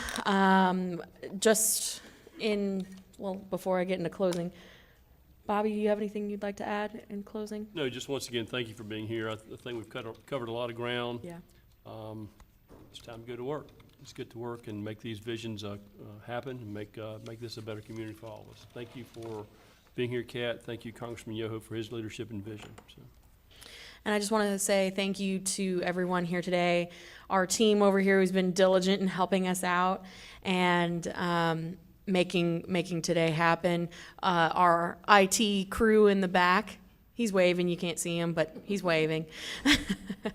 And thank you all so much for being here today. I know, like I said, it's a challenging week with the holidays right around the corner, taking time away from work, from family, to really become a part of this. And the Congressman is very serious about rolling out the beginning of the year with this. In his words, you can either be on the train or be left at the train station, but the train is leaving the station. So we want everyone to have a voice at the table. This is a community effort. This is not something that we're going to do blindly. It survives by your input and your participation. So thank you. And when the social media campaign goes live, I encourage everyone to please share it. We want to get this out to everyone we possibly can in the county so that they know that their elected officials, their appointed officials, and organizations that support the community are out there working for them. So on behalf of Congressman Yoho, thank you, thank you, thank you. Merry Christmas and Happy New Year. Merry Christmas. Thank you.